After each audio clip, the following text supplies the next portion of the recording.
Yumuko sa akin ang aking manugang ng gabing iyon, mainit ang hininga sa paghamak habang ibinulong niya na ang mga kaedad ko raw ay dapat matuto ng mamuhay ng hindi komportable at huwag ng maging pabigat. Hindi niya alam na bawat bayarin na ipinagyayabang niya, bawat luho na ipinagmamalaki niya, bawat subscription na gustong-gusto niyang ipakita sa harap ng kanyang mga kaibigan ay binabayaran sa pamamagitan ng 112 automatikong pagbabayad na tahimik kong pinagpapatuloy mula pa noong araw na ikinasal siya sa aking anak. Umalis siya na tumatawa sa sarili niyang kalupitan, kumbinsido na masyado na akong matanda, mabagal, at walang kapangyarihan para manlaban. Ngunit ng gabing iyon din, habang natutulog ang buong bahay, umupo ako mag-isa sa aking study, silid-aralan, na tanging sinaglang ng laptop, ang ilaw, at kinansela ang bawat nag-iisang bayarin na konektado sa perpekto niyang buhay. Maintenance, sa mortgage, ng bahay, seguro sa car lease, beauty package, miyembro sa pribadong thought club, lahat nawala sa isang click. Hindi ko na kailangang magtaas ng boses. Hindi ko na kailangang makipag-away. Kailangan ko lang huminto sa pagbibigay. At nang sumikat ang araw, narinig ko ang kanyang sigaw mula sa kabilang bulwagan. Umalingaw-ngaw na parang salamin na nabasag habang binabasa niya ang sunod-sunod na notification, na ang kanyang mundo ay biglang pinutol sa ugat. Akala niya ipinahiya niya ako, ngunit wala siyang ideya kung ano ang hitsura ng tunay na kahihinatnan. Kung mananatili ka sa akin, masasaksihan mo ang bawat lamat sa huwad niyang kaginhawaan, bawat katotohanang sinubukan niyang itago, at ang sandali na sa wakas ay mapagtanto niya kung sino talaga ang may hawak ng kapangyarihan sa simula pa lang. Bumuntong hininga. Ang paghihiganti na hindi niya nakita na paparating ay nagsisimula pa lang. Ang pangalan ko ay Arturo Art Santiago. Ako ay 68 taong gulang, isang retiradong civil engineer na gumugol ng 40 taon sa pagtatayo ng mga tulay at kalsada sa 3 lalawigan. Nawala ang aking asawa, si Elena, dahil sa cancer 2 taon na ang nakalipas. At mula noon, nanirahan ako mag-isa sa bahay na sabay naming itinayo. Isang tahimik na buhay na puno ng alaala, umagang kape sa beranda, at ang banayad na pag-asa na ang natitirang mga taon ko ay magiging mapayapa. Namatay ang pag-asa na iyon noong Huwebes ng gabi ng Oktubre. Dumating ako sa bahay ng aking anak na si Junjun, bago mag-alas 7, may dalang isang bote ng premium, na alak na siguradong pipiliin ni Elena. At suot ang barong Tagalog, na palagi niyang sinasabi na nagpapamukha sa akin ng kagalang-galang. Ang imbitasyon ay nagmula kay Carmela Kimi Diaz Santiago, ang aking manugang, na sana ay ang una kong babala. Sa 12 taon ng kasal niya sa aking anak, ni minsan ay hindi ako inimbita ni Kimi nang walang nakatagong agenda sa ilalim ng kanyang ngiti. Ang bahay ay nagniningning sa init na alam kong peke. Sa pamamagitan ng mga bintana, nakita ko ang mga bisitang naghahalo, nakataas ang mga baso, at ang tawanan ay lumulutang sa simula ng taglagas. Inayos ko ang aking kurbata at naglakad patungo sa pinto, sinasabi sa sarili ko na magiging maayos ito. Nakaligtas ako sa negosasyon sa boardroom, issue sa union, at 100 pagkaantala sa konstruksyon. Kaya kong malampasan ang isang dinner party. Sinalubong ako ni Kimi sa pasukan na may halik na tumama sa kung saan malapit sa aking tainga. Lolo Art, nakarating po kayo. Hindi ako sigurado kung maaalala ninyo ang oras. Tumawa siya ng bahagya na parang isang biro ito sa halip na isang akusasyon. Bago pa ako makasagot, nakuha na niya ang alak mula sa aking mga kamay, at ginabayan ako sa loob, nang may kapit na mas mahigpit kaysa sa kailangan. Ang gabi ay lumabas na parang isang maingat na koreograpikong pagtatanghal, si Kimi ang direktor at bida. Inayos niya ang seating, upang ako ay nasa dulong-dulo ng mesa, malayo sa pangunahing usapan, sa tabi ng isang babae na ginugol ang buong kainan sa pagtalakay sa dietary restriction ng kanyang pusa. Nang sinubukan kong sumali sa mas malaking talakayan tungkol sa lokal na politika, maayos na iniba ni Kimi ang paksa. Nang inabot ko ang bread basket, sinunggaban niya ito ng may nag-aalalang tingin. Carbs po sa edad ninyo, Lolo Art. Hindi po sasang-ayon ang doktor ninyo. Ngumiti ako at binawi ang aking kamay, nararamdaman ang pamilyar na bigat ng pinamamahalaan sa halip na tinatanggap. Ang pinakamasama ay dumating, habang desert. May nagbanggit ng isang balita tungkol sa isang lalaki na naligaw sa pagmamaneho sa sarili niyang subdibisyon. Sinunggaban ni Kimi ang pagkakataon na parang isang lawin na nakakita ng biktima. Napapaalala niyan sa akin si Lolo Art noong nakaraang linggo. Nakalimutan niya raw kung saan siya nag-park sa supermarket. Nagpalakad-lakad raw ng 2 oras bago tinawagan si Junjun para humingi ng tulong. Dinamdam niya ang kanyang dibdib at gumawa ng kunwaring simpatiya. Nangyayari talaga yan sa lahat ng tao sa isang partikular na edad. Magalang na tumawa ang mesa. Naramdaman kong uminit ang aking mukha, ngunit patuloy akong ngumiti, ang propesyonal na ngiti na pinag-aralan ko sa loob ng mga dekada ng mahihirap na pagpupulong. Ang totoo, nag-park ako sa ibang seksyon kaysa sa dati, dahil okupado ang regular kong pwesto. Nakita ko ang kotse ko sa loob ng 15 minuto. Ngunit ang kuwento ni Kimi ay mas nakatulong sa kanyang layunin kaysa sa katotohanan. Si Junjun ay nakaupo sa tapat ko, ang kanyang mga mata ay nakatitig sa kanyang cellphone, hindi nag-ambag ng anuman. Ang sarili kong anak, na tinuruan kong magbisikleta, na pinag-aral ko, na tinulungan kong bilhin ang mismong bahay na ito. Hindi niya kayang tignan ang aking mga mata habang ipinipinta ako ng kanyang asawa bilang isang ulyanin na matanda, nawawala ang paghawak sa realidad. Umalis ang mga bisita bandang ika. Tensa. Nagtagal ako malapit sa pinto, kinukuha ang aking coat, jacket, nang lumitaw si Kimi sa tabi ko. Ang init na ipinakita niya sa buong gabi ay naglaho na parang usok. Niyuko siya ng sapat na malapit upang maamoy ko ang kanyang pabango, isang bagay na mamahalin at matalas, at bumulong ng direkta sa aking tainga. Ang mga taong kaedad ninyo ay dapat mamuhay ng hindi komportable. Sayang lang ang malaking bahay, na yan sa isang taong aalis din naman agad, hindi natinag ang kanyang ngiti. Tinapik niya ang aking braso na parang pinuri niya lang ang aking kurbata, pagkatapos ay bumalik sa natitirang mga bisita ng may maliwanag na tawa. Natigilan ako sandali. Ang kanyang mga salita ay umalingaw-ngaw sa aking bungo. Sumulyap si Junjun mula sa kanyang cellphone, nakita ang ekspresyon ko, at mabilis na tumingin sa malayo. Alam niya. Kailangan niyang malaman kung anong klaseng babae ang pinakasalan niya, ngunit wala siyang sinabi. Walang ginawa. Bumalik lang sa pag-scroll, sa anumang abala, na pumigil sa kanya, na harapin ang katotohanan. Nagmaneho ako pa uwi sa madilim na mga kalsada, mahigpit ang aking mga kamay sa manibela. Ang boses ni Elena ay bumabangon mula sa alaala na parang multo. Sinabi niya sa akin ang mga salitang iyon sa kanyang huling mga linggo, nang ang gamot ay nagpamukha sa kanyang prangka sa paraan na hindi siya kailanman naging dati. Pangako, poprotektahan mo ang sarili mo kapag wala na ako. Hindi lahat ng ngumingiti sa iyo ay nagmamahal sa iyo. Hindi ko ito pinansin noon bilang pagkaulol ng sakit. Ngayon ay naintindihan ko na nakita niya ang tumanggi akong makita. Ang bulong ni Kimi ay hindi kaswal na kalupitan. Hindi ito isang masamang biro o isang sandali ng pagkabigo. Ito ay isang deklarasyon ng giyera, isang babala na ang lahat ng itinayo ko, lahat ng nilikha namin ni Elena, ay target na ngayon. Ngunit sa pagmamaneho pa uwi ng gabing iyon, napagtanto ko na ang kanyang bulong ay hindi lang kalupitan. Ito ay isang deklarasyon ng giyera. At wala akong ideya kung gaano ako tama. Hindi ako natulog ng gabing iyon. Ang mga salita ni Kimi ay naglaro sa isip ko sa isang walang katapusang phone loop. Bawat pag-ulit ay nagpapatalas ng mga gilid hanggang sa humiwa ng mas malalim kaysa dati. Pagsapit ng umaga, gumawa ako ng isang desisyon. Kung ito ay giyera, kailangan kong maunawaan ang larangan ng labanan. At ang unang hakbang ay ang pag-unawa kung saan eksakto napupunta ang pera ko. Si Mang Leo Cortez ay ang aking the accountant sa loob ng 30 taon. Tinulungan niya kami ni Elena na mag-navigate sa panahon ng buwis, pagpaplano ng pagretiro, at ang pinansyal na aftermath ng kanyang mga bayarin sa medikal. Siya ay 71 na ngayon na may kulay pilak na buhok at tablapong glasses na palaging nakapatong sa kanyang ilong, ngunit ang kanyang isip ay nananatiling matalas na parang scalpel ng isang surgeon. Nang tawagan ko siya ng umagang iyon at humingi ng isang apurahang pagpupulong, nilinis niya ang kanyang hapon ng walang tanong. Ang kanyang opisina ay amoy tulad ng dati kape, lumang papel, at ang bahagyang imbierna ng mga filing cabinet na nakasaksi ng mga dekada ng sekreto. Ipinakita ni Mang Leo na umupo ako sa tapat ng kanyang cluttered desk, ang kanyang ekspresyon ay nag-aalala na. Mukhang may problema ka sa telepono, Art. Anong nangyayari? Sinabi ko sa kanya ang lahat. Ang dinner party, ang mga bulong, ang gumagapang na pakiramdam na may mali sa loob ng maraming taon, ngunit masyado akong komportable o masyadong duwag upang suriin ito ng malapitan. Nang matapos ako, inalis ni Mang Leo ang kanyang salamin at kinuskos ang kanyang mga mata. Hayaan mo akong tingnan ang mga account mo, sabi niya ng tahimik. Lahat ng mga ito.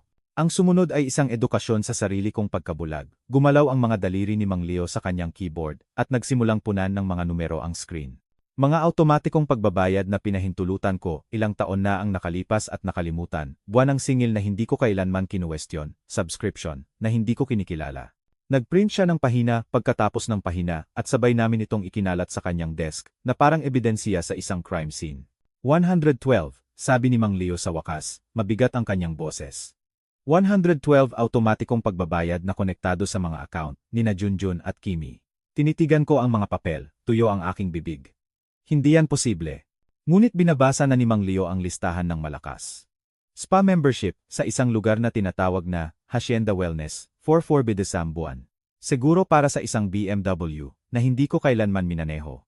Bayarin sa Alabang Country Club, Golf Club. Serbisyo para sa pagmamantin ng bahay para sa kanilang bahay. Minimum na bayad sa credit card sa mga account na hindi ko alam na umiiral. Isang premium na wine subscription. Isang serbisyo sa pag-aalaga ng damuhan. Kahit isang buwan ng paghahatid ng sariwang bulaklak. Binabayaran mo ang buong buhay nila, Art, sabi ni Mang Leo, tumingin sa akin ng may pagitan ng awa at galit. Alam mo ba? Umiling ako ng dahan-dahan, ang silid ay bahagyang tumagilid habang ang lawak nito ay lumukob sa akin. Ang ilan sa mga pagbabayad na ito ay nagsimula pa 8 taon na ang nakalipas. 8 taon ng tahimik na pagpopondo ng isang lifestyle na ipinagyayabang ni Kimi bilang ebidensya ng sarili niyang tagumpay. Bawat designer dress, bawat luho sa bakasyon na nakapost sa social media, bawat kaswal na pagbanggit ng aming club o aming spa, lahat ito ay itinayo sa pera ko. Kinuha ng napakadahan-dahan at automatiko na hindi ko napansin ang pagdurugo. Pagkatapos ay may isang alaala na lumitaw, matalas at masakit. Si Elena, 3 taon bago siya pumanaw, nakaupo sa kitchen table na may hawak na bank statement namin. Art, ano itong charge na Hacienda Wellness? Hindi ko ito kinikilala. Sumulyap ako saglit dito, inakala na ito ay ilang automatikong pag-renew na nakalimutan ko at sinabi sa kanya na huwag mag-alala tungkol dito. Kumunot ang no niya, ngunit hinayaan ito, ayaw magpumilit. Napansin niya bago ako. Palagi siyang ganoon. Dinamdam ko ang aking palad sa aking dibdib, nararamdaman ang sakit ng pagsisisi. Kung nakinig ako sa kanya, kung naglaan ako ng 5 minuto para imbestigahan, baka natuklasan ko ito, ilang taon na ang nakalipas. Ngunit pinili ko ang kapayapaan sa halip na katotohanan, kaginhawaan sa halip na komprontasyon, at umasa si Kimi sa eksaktong iyon. Sumandal si Mang Leo sa kanyang upuan, ang kanyang ekspresyon ay nagiging mas seryoso. Art. May iba pa. Ang ilan sa mga account na ito ay linked sa mga record na hindi ko direktang maa-access. Kailangan ng espesyal ng bank authorization ng bangko para mabuksan ang mga ito, security protocol, para sa ilang uri ng account. Huminto siya, pinipili ang kanyang mga salita ng maingat. Sa tingin ko may mas nakatago pa. Bigyan mo ako ng 1 linggo para mag-file ng paperwork at maghukay ng mas malalim. Mas nakatago pa. Ang mga salita ay tumira sa aking tiyan na parang mga bato. Gaano ito kalalim? Magkano ang kinuha ni Kimi habang nakangiti ako at naglalaro ng papel ng mapagbigay na biyenan? Tiningnan ko ang mga papel na nakalatag sa harap ko. 112 thread na nagkokonekta sa aking bank account sa isang buhay na hindi ko alam na pinopondohan ko. 112 paraan na ginawa ni Kimi ang aking kabaitan sa kanyang personal na treasury. At sa isang lugar sa mga po-record na hindi pa maa-access ni Mang Leo. Baka may mas marami pa. Kanselahin mo ang mga ito, sabi ko. Kumurap si Mang Leo. Lahat ng mga ito, bawat isa ngayon. Nag-aalangan siya, inalis muli ang kanyang salamin at inilagay ito sa desk. Art, kung gagawin mo ito ng sabay-sabay, magdudulot ito ng kaguluhan. Hindi gagana ang mga credit card. Mawawalan ng visa ang mga miyembro. Hihinto ang mga serbisyo. Malalaman nila agad na may nagbago. Mabuti, sabi ko, at nagulat ako sa tibay ng sarili kong boses. Hayaan mo. Tinitigan ako ni Mang Leo ng matagal at nakita ko ang pag-aalala sa kanyang mga mata. Pag-aalala para sa akin. Pag-aalala tungkol sa sinisimulan ko. Sigurado ka ba? Tanong niya ng tahimik. Kapag ginawa mo ito, wala nang balikan. Naisip ko ang babala ni Elena, ang bulong ni Kimi, ang aking anak na nakatingin sa kanyang cellphone, habang binabaklas ng kanyang asawa ang aking dignidad piraso-piraso. Ginugol ko ang buong buhay ko sa pag-atras mula sa alitan, pagpapagaan ng tensiyon, pagpili ng pagkakasundo sa anumang halaga. Nagkakahalaga ito sa akin ng higit pa sa napagtanto ko. Bumabalik ako sa buong buhay ko, sabi ko kay Mang Leo. Panahon na para sumulong.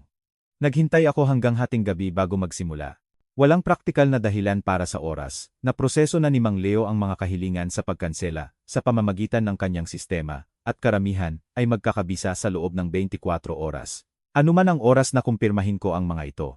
Ngunit may isang bagay tungkol sa dilim ang nararamdaman na angkop. Ang gagawin ko ay nangangailangan ng takip ng gabi, ang privacy ng mga anino, ang katapatan na dumarating lamang kapag natutulog ang iba pang mundo. Ang bahay ay tahimik maliban sa ng lumang ref sa kusina. Pinili ito ni Elena, 20 taon na ang nakalipas, iginigiit ang isang partikular na kulay ng puti na tumugma sa aming mga cabinet. Sinubukan ng salesman na i-upsell kami sa isang mas bagong modelo na may mas maraming feature, ngunit nanindigan si Elena. May character, ito, sabi niya. Tumawa ako noon, hindi maintindihan kung paano magkakaroon ng character ang isang ref. Ngayon, sa katahimikan ng gabi, naintindihan ko. Bawat hinawakan ni Elena ay nagdala ng isang piraso ng kanyang kaluluwa. Umupo ako sa harap ng aking computer. Ang asul na sinag ng screen, ang tanging ilaw sa silid. Ipinadala sa akin ni Mang Leo ang mga login credential para sa iba't ibang account, kasama ang mga sunod-sunod na tagubilin para sa pagkumpirma ng mga pagkansela. Umikot ang aking mga daliri sa keyboard, nag-aalangan sandali. Kapag ginawa ko ito, wala na talagang balikan. Malalaman agad ni Kimi. Mahuhuli si Junjun sa gitna. Ang komportableng fiction ng aming pamilya ay babasag sa mga piraso na masyadong matalas upang muling buuin. Naisip ko ang boses ni Elena, ang kanyang babala, ang bulong na umalingaw pa rin sa aking mga tainga. Pagkatapos ay nag-click ako. Ang visa supplement ni Kimi ay kinansela. May lumabas na window na nagtatanong kung sigurado ako. Nag-click ako ng yes. Ang seguro sa BMW ay kinansela. Isa pang kahilingan sa kumpirmasyon. Yes. Ang golf club membership sa Alabang Country Club ay kinansela. Binalaan ako ng sistema na mawawalan ako ng taunang bayad na nabayaran na. Wala akong pakialam. Yes. Ang premium spa package sa Hacienda Wellness ay kinansela. Isang mensahe ang nagpaalam sa akin na si Mrs. Kimi Santiago ay manonotify tungkol sa pagbabago. Mabuti. Hayaan siyang manotify. Yes. Sa bawat click, naramdaman kong may nagbago sa loob ng aking dibdib. Hindi ito galit kahit na may galit doon. Hindi ito kasiyahan, bagaman iyon ay kumikislap sa mga gilid. Ito ay isang bagay na mas malalim, isang pagbawi, isang pagkuha ng teritoryo na isinuko ko nang hindi ko napagtanto na ako ay nasa giyera. Bawat kumpirmasyon ay isang ladrilyo na inalis mula sa pader, na itinayo ni Kimi sa paligid ng aking dignidad. Bawat kinanselang bayad ay isang deklarasyon na hindi na ako, isang mapagkukunan na pagsamantalahan, kundi isang taong humihingi ng respeto. Ang wine subscription ay kinansela, ang serbisyo sa damuhan ay kinansela, ang paghahatid ng bulaklak ay kinansela, ang home warranty ay kinansela. Isa-isa, ang mga thread na nagkokonekta sa aking bank account, sa kanilang lifestyle, ay naputol at nahulog. Sa oras na natapos ako, nag-relax, ang aking mga balikat sa unang pagkakataon sa loob ng ilang araw. Sumandal ako sa aking upuan at huminga ng malalim, ang hangin ay mas malinis na. Ngunit hindi pa ako tapos. Ang babala ni Mang Leo ay umalingaw-ngaw sa aking isip, baka may mas nakatagong mga account na hindi pa niya ma-access. Mga sekreto na nakabaon ng mas malalim kaysa sa mga automatikong pagbabayad. Kung manlalaban si Kimi, at wala akong pagdududa na gagawin niya, kailangan kong maging handa. Kailangan ko ng dokumentasyon, record, patunay ng lahat ng ibinigay ko at lahat ng kinuha. Tumayo ako mula sa computer, at naglakad patungo sa study, sa lumang oak desk, na binili namin ni Elena sa isang estate sale, 30 taon na ang nakalipas. Ang pinakailalim na drawer, ay nanatiling sarado mula noong namatay siya.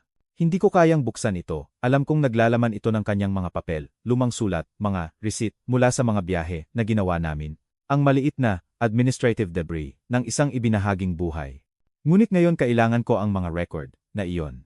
Kailangan kong maunawaan ang buong larawan. Ang drawer ay natigil sa una, namamaga sa edad, at pagpapabaya. Huminga ako ng mas malakas at kumalas ito ng bukas ng may daing ng protesta. Sa loob, eksakto sa naalala ko, ay mga tumpok ng papel na inayos ni Elena nang may katumpakan. Bank statement na, bundled, ayon sa taon, tax document, sa mga labeled folder, at sa ilalim ng mga ito, isang bagay na hindi ko inaasahan. Isang dilaw na envelope na nakaselyo na may nakasulat na pangalan ko sa harap sa sulat kamay ni Elena. Ang tinta ay bahagyang kumupas, ngunit ang mga letra ay walang pagkakamali na kanya. Ang eleganteng punto ng A, ang matatag na 2, downstroke, ng R. Sa sulok, isinulat niya ang isang petsa. 3 taon na ang nakalipas, 6 na buwan bago siya namatay. Nagsimulang manginig ang aking mga kamay. Hindi ko kailanman nakita ang envelope na ito noon. Hindi kailanman binanggit ito ni Elena. Kailangan niyang itago ito dito ng kusa. Alam na hindi ko ito bubuksan hanggat hindi ko ito kailangan, hanggat hindi ako naghahanap ng isang bagay na mahalaga, hanggat handa akong harapin ang anumang iniwan niya. Binaligtad ko ang envelope, nararamdaman ang bahagyang bigat ng papel sa loob. Hinawakan ng aking hinlalaki ang sealed flap, at gusto kong punitin ito upang marinig ang kanyang boses minsan pa sa pamamagitan ng kanyang mga salita. Ngunit may pumigil sa akin. Takot marahil, o ang kaalaman na sa sandaling basahin ko ang anumang nasa loob, hindi ko na ito maalis sa isip. Ang mensahe ay naghintay ng 3 taon. Kaya nitong maghintay ng ilang oras pa hanggang sa magkaroon ako ng lakas upang tanggapin ito. Inilagay ko ang envelope sa desk, nakasandal sa isang larawan namin ni Elena sa aming araw ng kasal. Nagsimulang gumapang ang liwanag ng umaga sa pamamagitan ng mga bintana, maputlang ginto, nagtutulak pabalik sa kadiliman. Nagising ako sa buong gabi, ngunit hindi ako nakaramdam ng pagod. Naramdaman kong buhay ako sa paraan na hindi ko naramdaman simula bago ang diagnosis ni Elena. Pagkatapos ay sumabog ang aking pet. Cellphone. Notification. Pagkatapos ng notification, ang screen ay nag-iilaw sa galit. Ang pangalan ni Kimi ay lumitaw ng paulit-ulit. Mga text, hindi nasagot na tawag, mga voicemail na nagtatambak na parang mga akusasyon. Alam niya na tumama ang mga pagkansela, at alam niya eksakto kung sino ang responsable. Ngunit hindi ako tumitingin sa mga mensahe. Nakatingin ako sa envelope, sa aking desk, dilaw, at nakaselyo, naghihintay ng may pasensya ng mga patay. Anuman ang nasa loob ay naghintay ng 3 taon upang matagpuan. At sa paano man alam ko na babaguhin nito ang lahat. Hinayaan ko lang mag-ring ang cellphone. Ang galit ni Kimi ay pwedeng maghintay. Anuman ang sasabihin niya, anuman ang banta na binubuo niya sa mga mabilis na mensaheng iyon, wala sa mga iyon ang mahalaga tulad ng envelope sa aking mga kamay. Ang dilaw na papel ay naramdaman na marupok, halos sagrado, na parang binago ito ng mga taon sa isang bagay na higit pa sa correspondence. Ito ay isang mensahe mula sa aking asawa na napanatili sa paglipas ng panahon, naghihintay para sa eksaktong sandali na kailangan ko ito. Nanginig ang aking mga daliri habang idinidulas ko ang mga ito sa ilalim ng sealed flap. Ang adhesive ay naging brittle sa katagalan at madali itong bumigay, naglabas ng isang bahagyang amoy na hindi ko inaasahan, lavender. Ang parehong samyo na isinuot ni Elena sa loob ng 40 taon. Kailangan niyang hawakan ang papel gamit ang mga kamay, dala pa rin ang lotion, na inilapat niya tuwing umaga. Ang amoy ay tumama sa akin na parang pisikal na puwersa, at sandali, hindi ako makahinga. Nandito siya sa silid na ito, sa envelope, na ito, sa nagtatagal na multo ng lavender, na nagpatunay na hinawakan niya ang mga pahinang ito, at naisip ako. Sa loob ay 2 piraso ng cream-colored stationery, na natatakpan sa harap at likod ng maingat na sulat kamay ni Elena. Ang tinta ay asul, ang kanyang paboritong kulay para sa correspondence, at ang mga letra ay mas maliit kaysa sa dati, na parang marami siyang sasabihin at limitado ang espasyo upang sabihin ito. Binuklat ko ang mga pahina ng may paggalang ng isang tao na humahawak ng banal na kasulatan, at nagsimula akong magbasa. Art, kung binabasa mo ito, malamang nawala na ako. Agad na lumabo ang mga salita. Kumikurap ako ng husto, pinipilit ang luha pabalik, tumatang ginahayaan itong bumagsak bago ko ma-absorb ang bawat pangungusap na iniwan niya para sa akin. Utang ko sa kanya iyon. Utang ko sa kanya ang buo kong atensyon. Maraming beses kong naisip kung isusulat ko ba ang liham na ito o sasabihin lang sa iyo ng direkta, ngunit kilala kita, mahal ko. Alam ko kung paano ka tumutugon sa alitan, kung paano ka umatras sa kabaitan kapag ang komprontasyon ay nararamdaman na masyadong magastos. Kung sinabi ko sa iyo ang isusulat ko, hindi mo ito papansinin. Ipagtatanggol mo sila. Makakahanap ka ng paraan upang ipaliwanag ito dahil ang alternatibo ay masyadong masakit. Kaya, isinulat ko ito sa halip, isinasara ito, nagtitiwala na makikita mo ito lamang kapag handa ka ng marinig ang katotohanan. Matagal ko nang pinapanood si Kimi. Nakuha ang aking hininga. Binasa ko muli ang linya, pagkatapos ay muli, tinitiyak na naintindihan ko. Ang paraan niya ng pagtingin sa ating tahanan, sa savings mo, sa buhay na sabay nating itinayo, hindi ito ang tingin ng pamilya, Art. Hindi ito pasasalamat, pagmamahal, o pagpapahintulot man lang. Ito ang tingin ng isang taong nagkakalkula, sumusukat, naghihintay. Nakikita kanya bilang isang balakid sa pagitan niya, at ng pinaniniwalaan niyang nararapat sa kanya. Nakita ko siyang nag-aaral ng ating financial document, kapag iniisip niyang walang nanonood. Narinig ko siyang gumawa ng komento kay Junjun tungkol sa mana, tungkol sa edad mo, tungkol sa kung gaano kadali ang mga bagay kapag wala ka na. Sinasabi niya ang mga bagay na ito, nang may ngiti na parang mga biro, ngunit walang katatawanan sa kanyang mga mata. Ang silid ay tila tumagilid. Hinawakan ko ang gilid ng desk, pinatitibay ang sarili ko, habang isinusulat muli ng mga salita ni Elena, ang lahat ng akala ko alam ko tungkol sa nakalipas na dekada. Hindi ko sinabi sa iyo dahil alam kong masasaktan ka. Mahal mo si Junjun ng buong puso, at ang pagkwestiyon sa kanyang asawa ay parang pagkwestiyon sa kanya. Makikipagtalo ka sa akin o, mas masahol pa, kukomprontahin mo si Kimi, at bibigyan mo siya ng pagkakataong takpan ang kanyang mga bakas. Matalino siya, Art. Mas matalino kaysa sa pinapayagan niyang makita ng sinuman. Kaya nanatili akong tahimik. Nagmasid ako. Idinokumento ko ang kaya ko, ang kaya ko. At nanalangin ako na mali ako.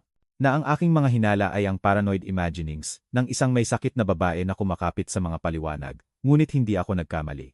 Nakikita ko na ito ngayon ng mas malinaw kaysa dati. Nagpatuloy ang liham sa pangalawang pahina, at binaligtad ko ito ng may mga kamay na hindi titigil sa panginginig. Kung tatawid si Kimi sa linya, kung ipapakita niya sa iyo kung sino siya, kailangan mong tandaan ang isang bagay. Wala kang dapat patunayan sa sinuman. Hindi sa kanya, hindi kay Junjun, hindi sa mga kapitbahay, o sa komunidad, o sinuman na maaaring husgahan ka sa pagtatanggol sa sarili mo. Ginugol mo ang iyong buong buhay sa pagtatayo ng mga tulay, literal at figurative, pagkonekta sa mga tao at pagpapagaan ng alitan. Ito ay isa sa mga bagay na pinakamamahal ko sa iyo. Ngunit ang kabaitan na walang hangganan ay hindi birtud, art. Ito ay isang paanyaya na ikaw ay pagsamantalahan. Protektahan mo ang itinatayo nating magkasama. Protektahan mo ang ating tahanan, ang ating done savings, ang ating done legacy, hindi dahil sa kasakiman o paghihiganti, kundi dahil kinita natin ito. Dahil ang 40 kong taon ng pagsasama ay hindi dapat baklasin ng isang taong hindi nag-ambag ng anuman, kundi manipulasyon. Huwag mong hayaan na maging kulungan mo ang kabaitan, babantayan kita palagi. Kapag naramdaman mong nag-iisa ka, tandaan mo na nandyan ako sa liwanag ng umaga sa bintana ng kusina, sa ng ref na sabay nating pinili, sa amoy ng kape at sa kaluskos ng punong oak sa likod bahay. Nandyan ako, Art. Hindi ako umalis. At napaka-proud ko sa lalaking ikaw. Lumaban ka, mahal ko. Lumaban ka ng may lahat ng mayroon ka. At alamin mo na nasaan man ako. Sinusuportahan kita. Magpakailanman na sa iyo, Elena. Hindi ko na kayang pigilan ang luha. Nahulog ang mga ito sa papel, nagpapadilim sa cream-colored stationery, at wala akong pakialam. Umiyak ako hindi dahil sa kalungkutan, kundi sa isang bagay na mas komplikado. Kalungkutan at pasasalamat, at labis na pagmamahal para sa isang babae na mas kilala ako kaysa sa kilala ko ang sarili ko. Nakita niya ang panganib taon bago ako. Pinrotektahan niya ako sa tanging paraan na kaya niya, sa pamamagitan ng pag-iwan ng mensahe na darating ng eksakto kung kailan ko ito kailangan. Alam ni Elena. Palagi niyang alam. Maingat kong tinupi ang liham, pinipilit ang bawat tangkris. Nang may kusa, tinatrato ito na parang treasure. Pagkatapos ay inilagay ko ito sa shirt pocket, kunang direkta sa aking puso, kung saan mararamdaman ko ang bahagyang bigat nito sa bawat hininga. Ang liham na ito ay sasama sa akin sa bawat laban sa hinaharap. Ipapaalala nito sa akin kung bakit ako nakikipaglaban at sino ang nagbabantay sa akin. Dinamdam ko ang aking palad sa bulsa at bumulong sa walang laman na silid, hindi kita bibiguin. Nakita ni Elena ang lahat bago ako, at ngayon mula sa kabila ng libingan, binibigyan niya ako ng pahintulot na lumaban. Ang komprontasyon ay dumating ng mas mabilis kaysa sa inaasahan ko. Halos hindi pa ako natapos sa pangalawang tasa ng kape nang marinig ko ang mga gulong na sumisigaw sa aking driveway, sinundan ng agresibong paghampas ng pinto ng kotse. Sa pamamagitan ng front window, pinanood ko si Kimi na nagmartsa patungo sa aking veranda nang may galit ng isang babae na ang maingat na itinayong mundo ay gumuho sa ilalim ng kanyang designer heels. Hindi siya mukhang katulad ng polished hostess mula sa dinner party. Ang kanyang mga damit ay gusot, isang cream blouse na malinaw na isinuot ng nagmamadali. Ang kanyang buhok, na karaniwang hinubog sa madaling poifs, ay nakalabas at tangled sa paligid ng kanyang mukha. Ang pinaka-nagsasabi sa lahat ay ang kanyang 20A cup, naka-smear na mascara sa ilalim ng kanyang mga mata. Lipstick na kumupas, isang hindi pantay na foundation na nabigong itago ang blotchy redness ng kanyang pisngi. Ang baito facade ay nababasag, at sa ilalim nito ay lumabas ang isang bagay na datraw at desperado. Ang paghampas sa aking pinto ay nagpaalog sa dot frame. Lolo Art, buksan mo ang pinto na ito, ngayon din. Alam kong nandyan ka. Inilagay ko ang aking kape at hinawakan ang liham sa aking shirt pocket, kumukuha ng lakas mula sa presensya nito. Kasama ko si Elena. Inihanda niya ako para sa sandaling ito, nang hindi niya alam kung kailan ito darating. Naglakad ako patungo sa pinto ng may nasukat na mga hakbang, tumatanggi na madaliin ng tantrum ni Kimi. Nang buksan ko ito, muntik na siyang bumagsak pasulong, ang kanyang kamao ay nakataas pa rin sa kalagitnaan ng paghampas. Sa isang split second, kumislap ang pagkagulat sa kanyang mukha. Siguro inasahan niyang magtatago ako sa loob, magpanggap na wala ako sa bahay, upang maiwasan ang komprontasyon na dinala niya. Sa halip, tumayo ako sa harap niya sa kalmado at tahimik, ang aking ekspresyon ay neutral, ang aking mga kamay ay nag-relax sa aking mga gilid. Ang pagkagulat ay mabilis na naglaho, napalitan ng venom. May ideya ka ba sa ginawa mo? Sigaw niya, ang kanyang boses ay sapat na malakas upang marinig sa buong kapitbahayan. Sinira mo ang credit ko. Nasa salon ako kaninang umaga at ang card ko ay declined sa harap ng lahat, Lolo Art. Tiningnan nila ako na parang ako ay isang uri ng kaso para sa kawanggawa. Alam mo ba kung gaano humiliating iyon? Wala akong sinabi. Ang aking katahimikan ay tila mas nagpa-unsettle sa kanya kaysa sa anumang tugon. Lumapit siya, dinadulas ang isang manicured finger patungo sa aking dibdib. Ikaw na ulyanin na matanda. Ikaw na confused, bitter, walang silbi na matanda. Ito ba ang paraan mo ng pagbabayad sa amin? Pagkatapos ng lahat ng ginawa namin para sa iyo. Inimbitahan ka namin sa aming tahanan. Tiniis namin ang iyong mga nakakainip na kuwento at ang iyong mga outdated opinion.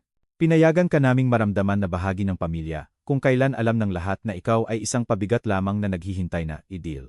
Ang mga salita ay dinisenyo upang sugatan, bawat isa ay pinili para sa punkto maximum damage. Parasite, pabigat, walang silbi. Naramdaman kong tumama ang mga ito. Naramdaman ang tibo ng kalupitan na inilaan upang paliitin ako sa isang bagay na maliit at nahihiya. Ngunit ang liham ni Elena ay nakahiga sa aking puso at ang kanyang boses ay umalingaw-ngaw ng mas malakas kaysa sa galit ni Kimi. Ang kabaitan na walang hangganan ay hindi birtud.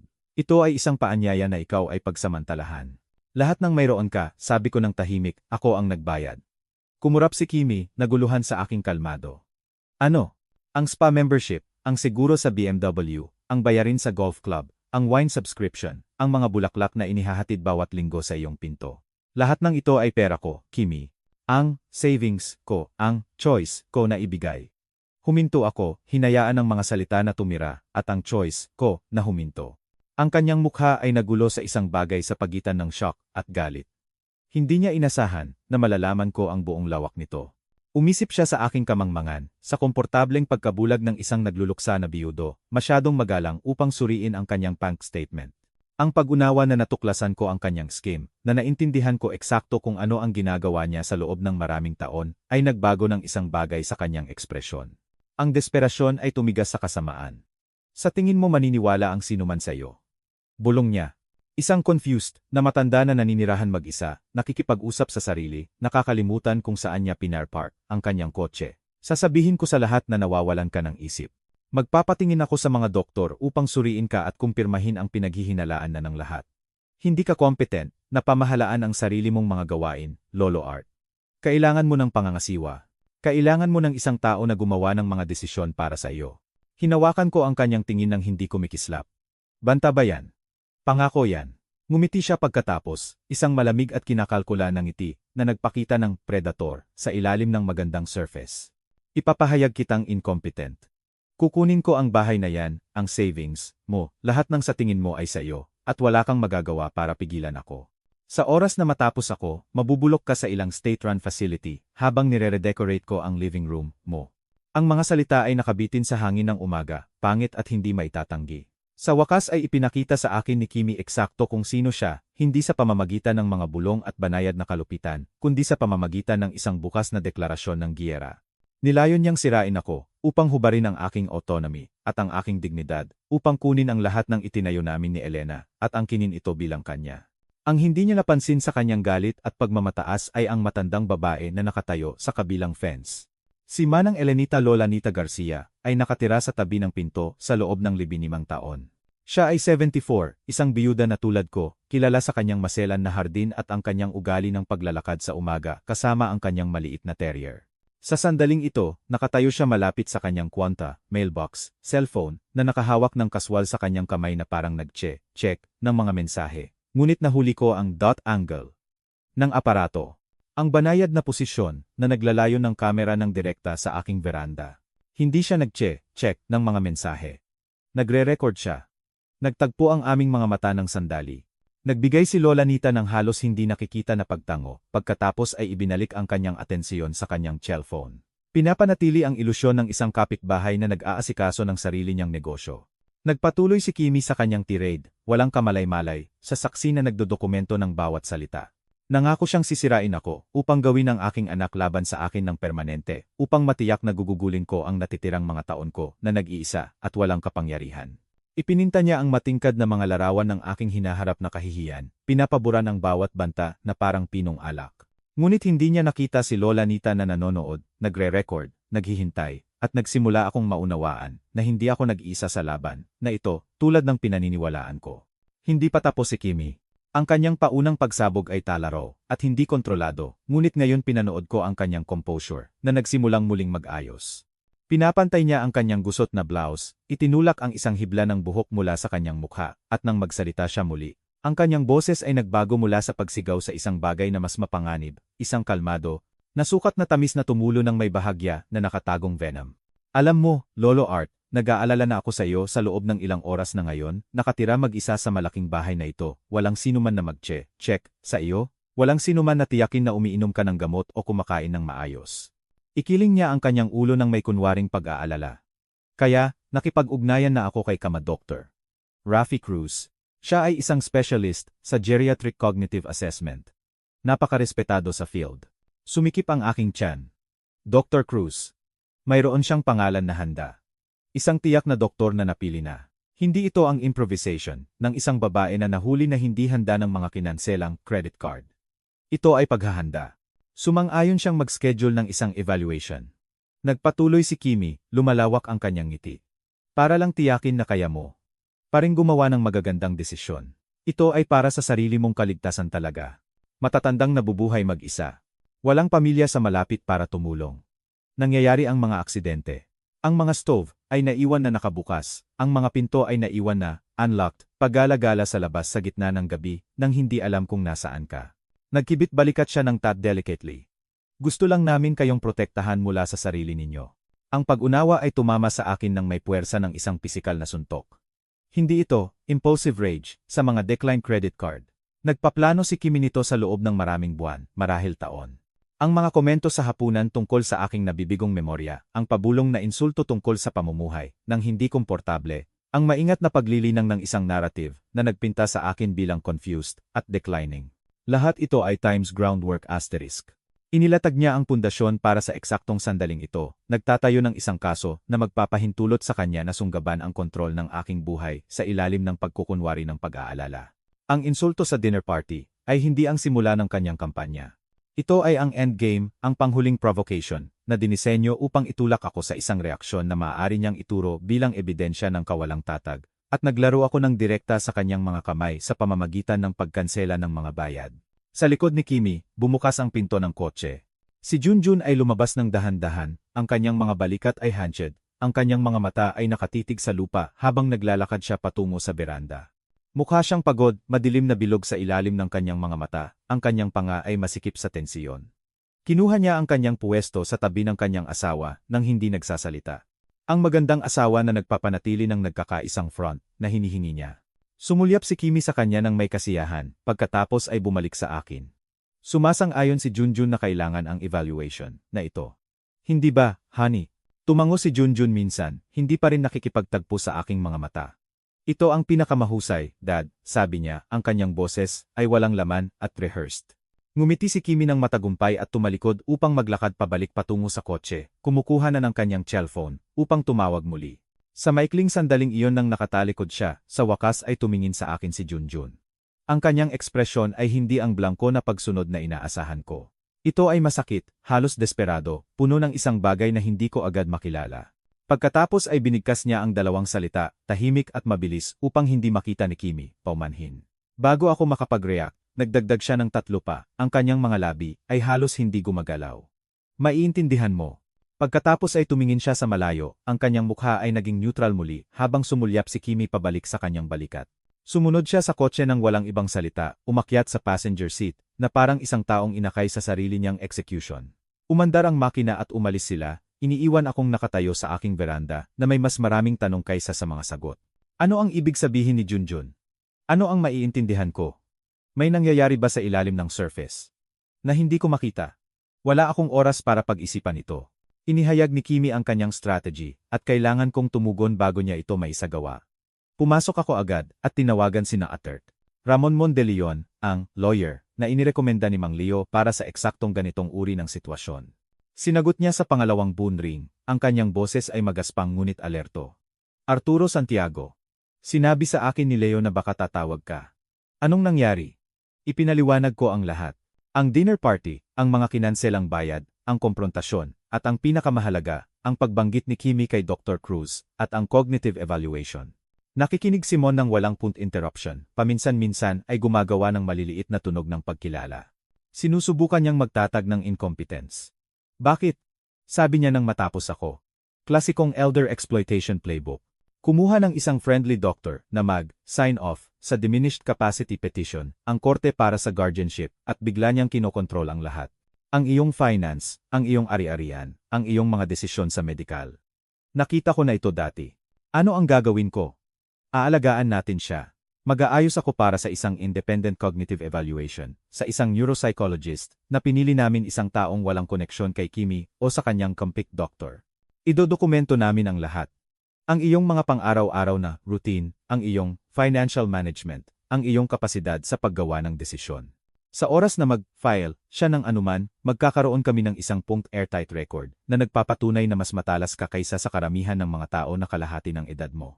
Nagpasalamat ako sa kanya at nag-schedule ng isang pagpupulong para sa sumunod na hapon. Nang ibaba ko ang cellphone, ang bahay ay naramdaman na mas tahimik kaysa dati, ang bigat ng laban sa hinaharap ay pinipilit ang aking mga balikat. Nang gabing iyon, habang nagsimulang lumubog ang araw, at ang mga anino ay umunat sa aking living room, tumunog muli ang cellphone. Ang caller ID ay nagpakita ng Elenita Garcia. Art, sabi niya, ang kanyang boses ay mababa at apurahan. Kailangan mong pumunta sa bahay ko bukas ng umaga, bago ang client meeting mo, bago ang anumang iba pa. May isang bagay na mahalaga na kailangan kong ipakita sa iyo. Isang bagay na kailangan mong makita bago ito magpatuloy pa. Hinawakan ko ang cellphone nang mas mahigpit. Ano yon, Elenita? Ano ang mayroon ka? Tahimik siya ng matagal at narinig ko ang kanyang paghinga, mabagal, at kusa na parang nagpapasya siya kung gaano karami ang ibubunyag. Alam ko kung sino si Kimi, Art, sabi niya sa wakas. Alam ko eksakto kung anong klaseng tao siya dahil nakita ko ang kanyang uri dati. Bahagyang nanginig ang kanyang boses. Nakaligtas ako sa kanyang uri dati. Pagkatapos ay ibinaba niya ang cellphone, iniiwan akong nakatingin sa phone, sa lumulubog na liwanag. Nagtataka kung anong mga sekreto ang dinadala ng aking matandang kapitbahay sa loob ng maraming taon. Hindi ako nakatulog ng maayos ng gabing iyon, ang aking isip ay gumugulo sa mga misteryosong salita ni Elenita at ang bigat ng kung ano ang dadalhin ng bukas. Ngunit pinilit ko ang sarili kong bumangon bago sumikat ang araw, alam na ang paghihintay ay isang luho na hindi ko na kayang bayaran. Inihayag ni Kimi ang kanyang strategy, at bawat oras na nag-antala ako ay isang oras na magagamit niya upang isulong ang kanyang mga plano. Kailangan kong itayo ang aking mga depensa bago siya makasuntok. Ang opisina ni Attorney Consuelo Connie Santos ay matatagpuan sa ikatlong palapag ng isang professional building sa downtown, ang uri ng understated space na nagpapahiwatig ng competence. Nang walang pagmamalaki, inirekomenda siya ni Mon partikular para sa mga kaso na kinasasangkutan ng elder abuse. At sa loob ng ilang minuto ng pakikipagkita sa kanya, naintindihan ko kung bakit. Siya ay siguro imampu na may matatalas na mata sa likod ng mga rectangular glasses at isang pagiging direkta na nagpaalala sa akin kay Elena kapag siya ay meant business. Sabihin mo sa akin ang lahat, sabi niya, ipinakita sa akin na umupo. Mula sa simula, isinalaysay ko ang buong kwento. Ang dinner party, ang pabulong na insulto, ang 112 na bayad, ang komprontasyon sa aking veranda, at ang banta ni Kimi na ipahayag akong incompetent. Nakikinig si Connie ng walang interruption, paminsan-minsan ay gumagawa ng mga tala sa isang yellow legal pad, ang kanyang ekspresyon ay nagiging mas nakatuon sa bawat detalye. Nang matapos ako, inilagay niya ang kanyang panulat at tumingin sa akin ng direkta. Mr. Santiago, ang binabantaan ng iyong manugang ay tinatawag na undue influence. Paggamit ng isang posisyon ng pagtitiwala o autoridad upang manipulahin ang isang tao sa mga desisyon na nakikinabang sa manipulator. Ang ginagawa niya sa mga automatikong pagbabayad na iyon ay financial exploitation. Pareho itong felony sa ilalim ng Elder Abuse Statute ng estado na ito. Ang mga salita ay tumama ng may hindi inaasahang puwersa. Felony. Alam kong mali ang pag-uugali ni Kimi, naramdaman ko ang kawalang katarungan nito sa aking mga buto. Ngunit ang pagdinig na ito ay inuri sa mga legal na termino ay nagbago ng aking pribadong hinaing sa isang bagay na mas malaki. Hindi lang ito isang family dispute. Ito ay isang krimen.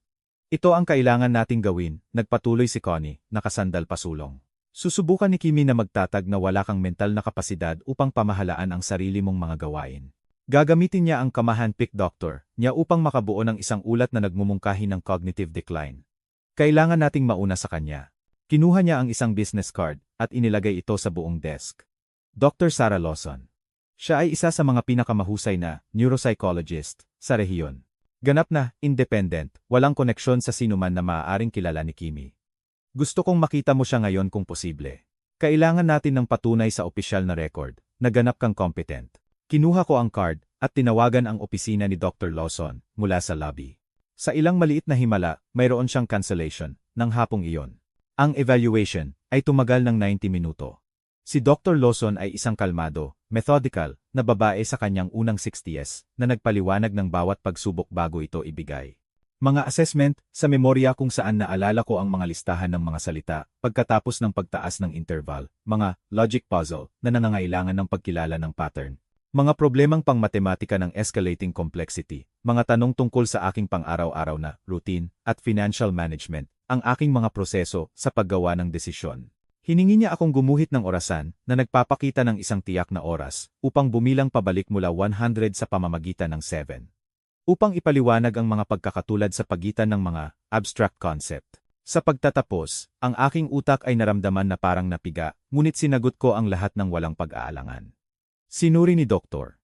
Lawson ang kanyang mga tala sa loob ng ilang minuto, pagkatapos ay tumingin ng may bahagyang ngiti. Mr.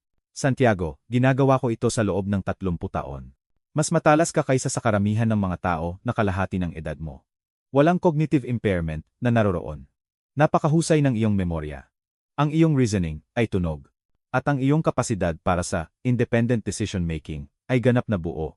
Naghanda siya ng isang formal na ulat, notarized, at dated, na inihatid ko kay Connie bago matapos ang araw. Ang dokumento ay magsisilbing isang hindi matitinag na panangga laban sa anumang claim ng incompetence na maaaring subukan ni Kimi, ngunit hindi pa ako tapos.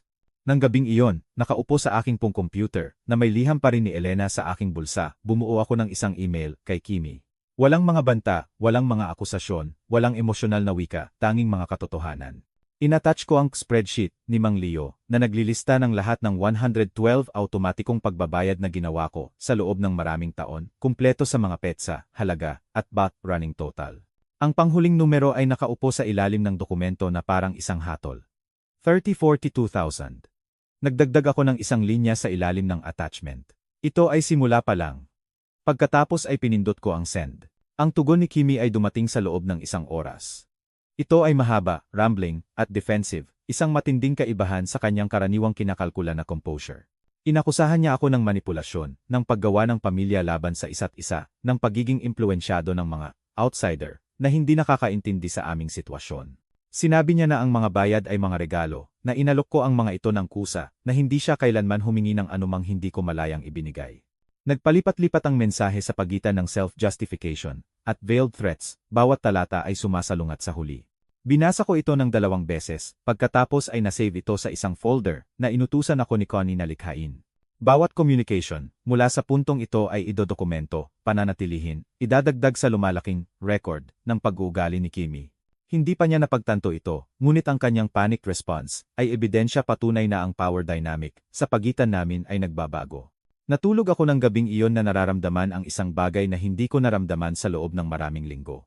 Pag-asa. Gumawa ako ng aksyon. Nagtayo ako ng mga depensa. Hindi na ako ang passive target ng mga scheme ni Kimi, kundi isang aktibong kalahok sa sarili kong proteksyon. Ngunit nang sumunod na umaga, nang naglakad ako sa living room ni Lola Nita, nagbago ang lahat. Dahil si Elenita ay hindi lang nagkaroon ng ebidensya laban kay Kimi. Mayroon siyang kuwento. Isang kuwento tungkol sa sarili niya, 1-2 taon na ang nakalipas nang nawala ang lahat sa kanya sa isang babae na tulad ng aking manugang. At habang nagsimula siyang magsalita, napagtanto ko na ang aking laban ay bahagi ng isang bagay na mas malaki kaysa sa naisip ko. Ang bahay ni Lola Nita ay amoy, lavender, at lumang libro, isang kombinasyon na masakit na nagpaalala sa akin kay Elena. Ang living room ay modest, ngunit immaculate. Bawat surface ay dusted, bawat cushion ay tiyak na nakaayos. Ang pinakatumama sa akin ay ang mga litrato, 12 ng mga ito na sumasakop sa mga dingding at shelf. Kinukuha ang mga sandali mula sa isang buhay na wala akong alam. Isang binata sa isang graduation cap. Ang parehong lalaki, mas matanda, nakatayo sa tabi ng isang babae sa isang damit pangkasal. Mga bata sa iba't ibang edad, gap to smiles, frozen, sa mga silver frame.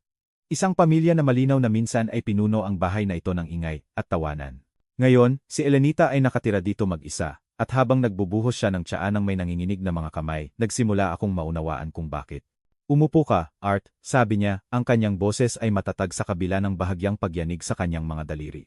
Ang sasabihin ko sa iyo ay hindi madali, ngunit kailangan mong marinig ito.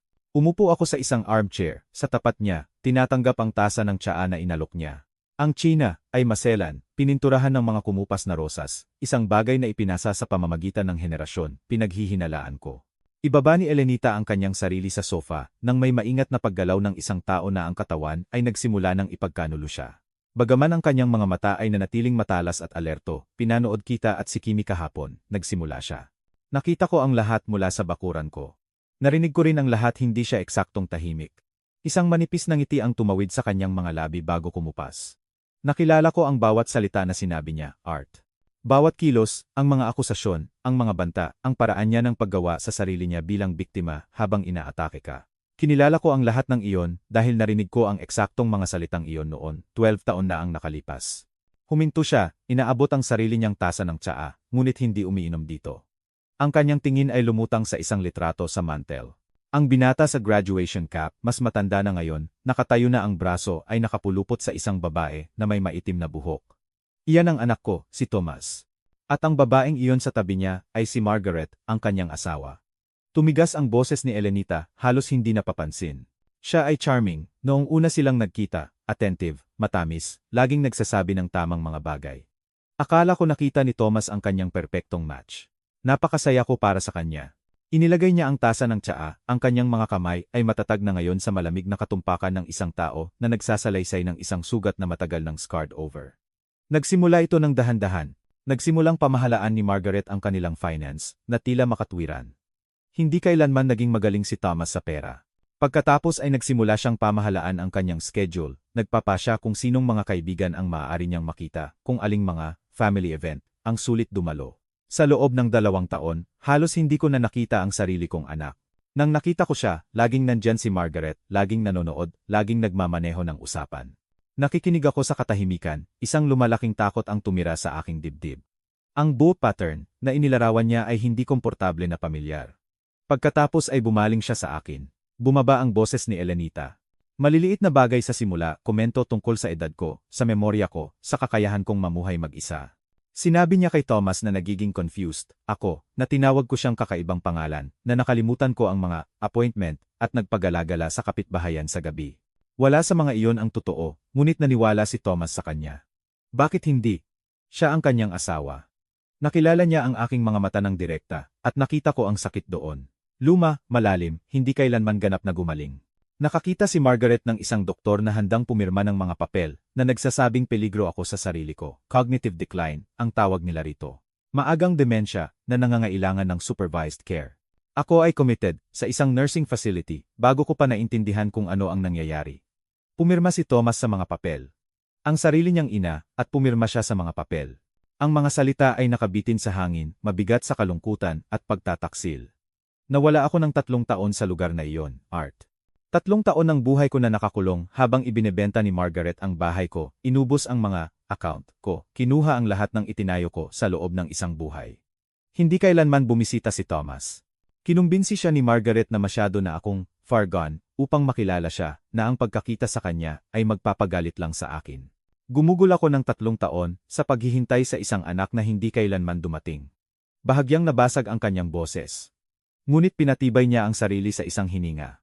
Nang sa wakas ay nakalabas ako, nang sinuri ng isang bagong doktor ang kaso ko at napagtanto na hindi ako kailanman naging competent, patay na si Thomas. Heart attack, ang sabi nila. Siya ay 10 taong gulang, at minana ni Margaret ang lahat. Ang bahay, ang savings, ang life insurance, lahat. Hindi ako makapagsalita. Ang horror ng kanyang kuwento ay pinindot laban sa aking dibdib na parang pisikal na bigat. Kaya ako nabubuhay mag-isa ngayon, nagpatuloy si Elenita. Kaya ako nanonood. Nang makita ko si Kimi sa unang pagkakataon, nakilala ko siya agad. Ang paraan niya ng pagtingin sa bahay mo, Art, hindi ito paghanga. Ito ay calculation. Ang parehong tingin ni Margaret nang una siyang bumisita sa aking tahanan. Idinokumento ko na siya mula noon. Kinuha niya ang kanyang cardigan pocket at kinuha ang kanyang cellphone. Sa ilang tap, ibinigay niya ito sa akin.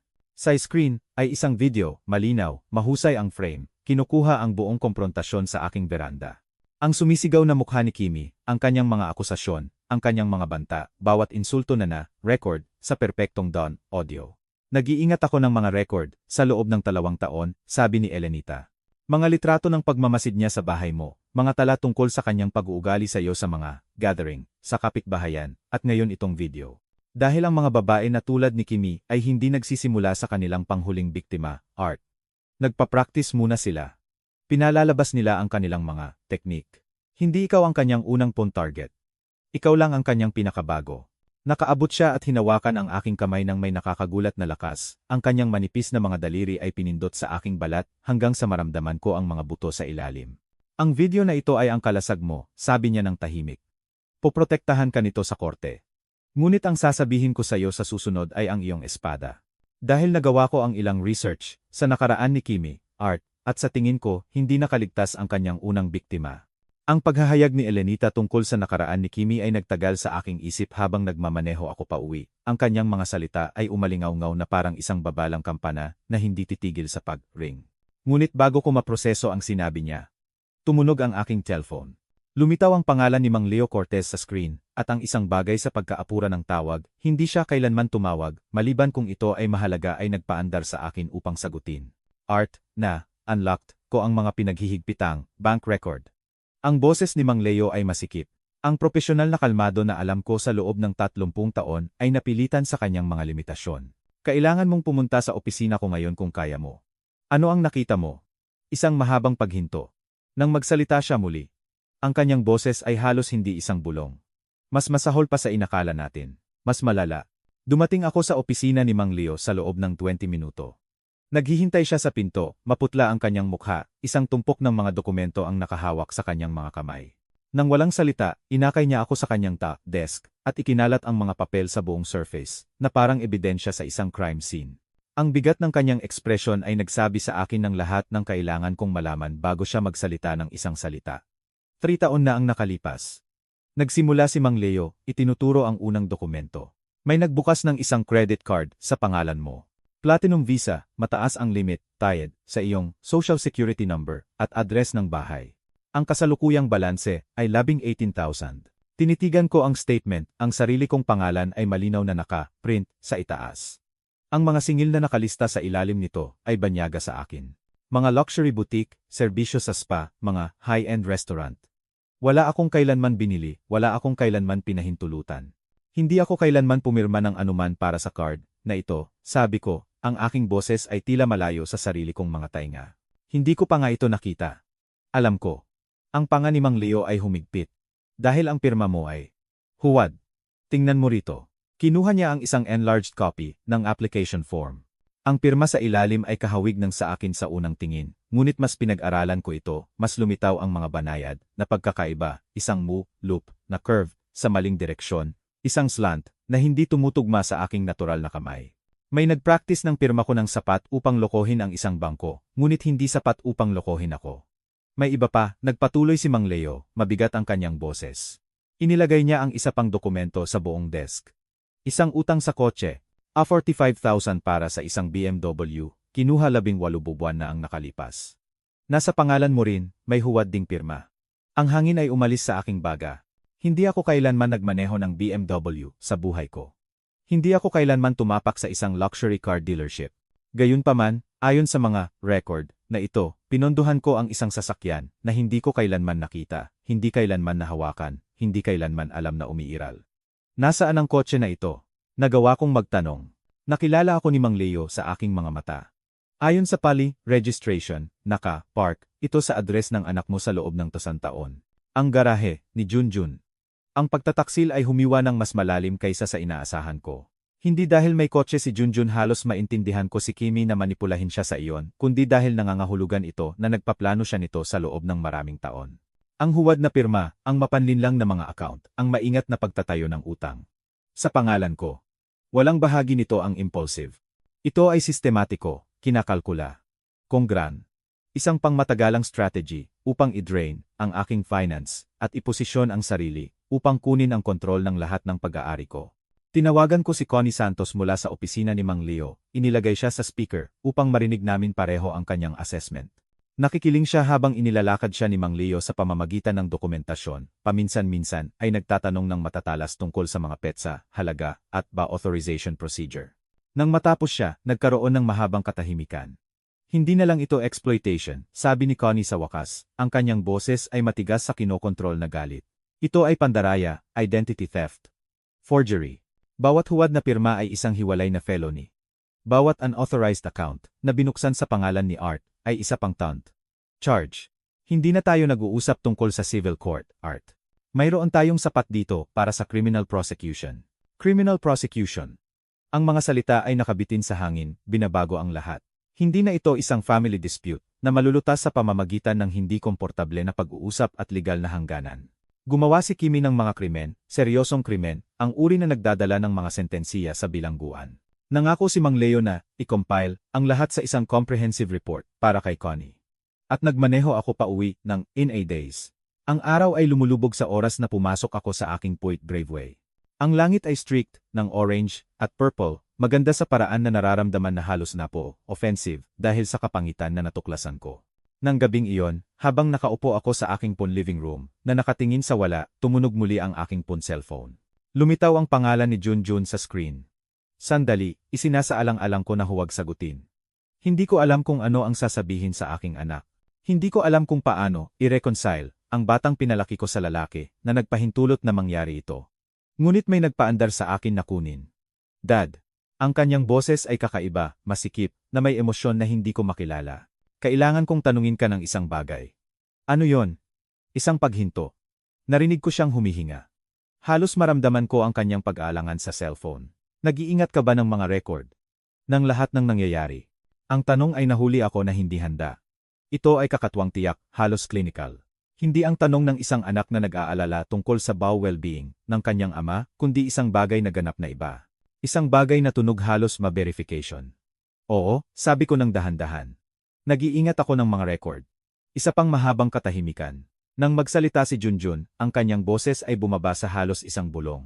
Mabuti, Dad. Ingatan mo sila.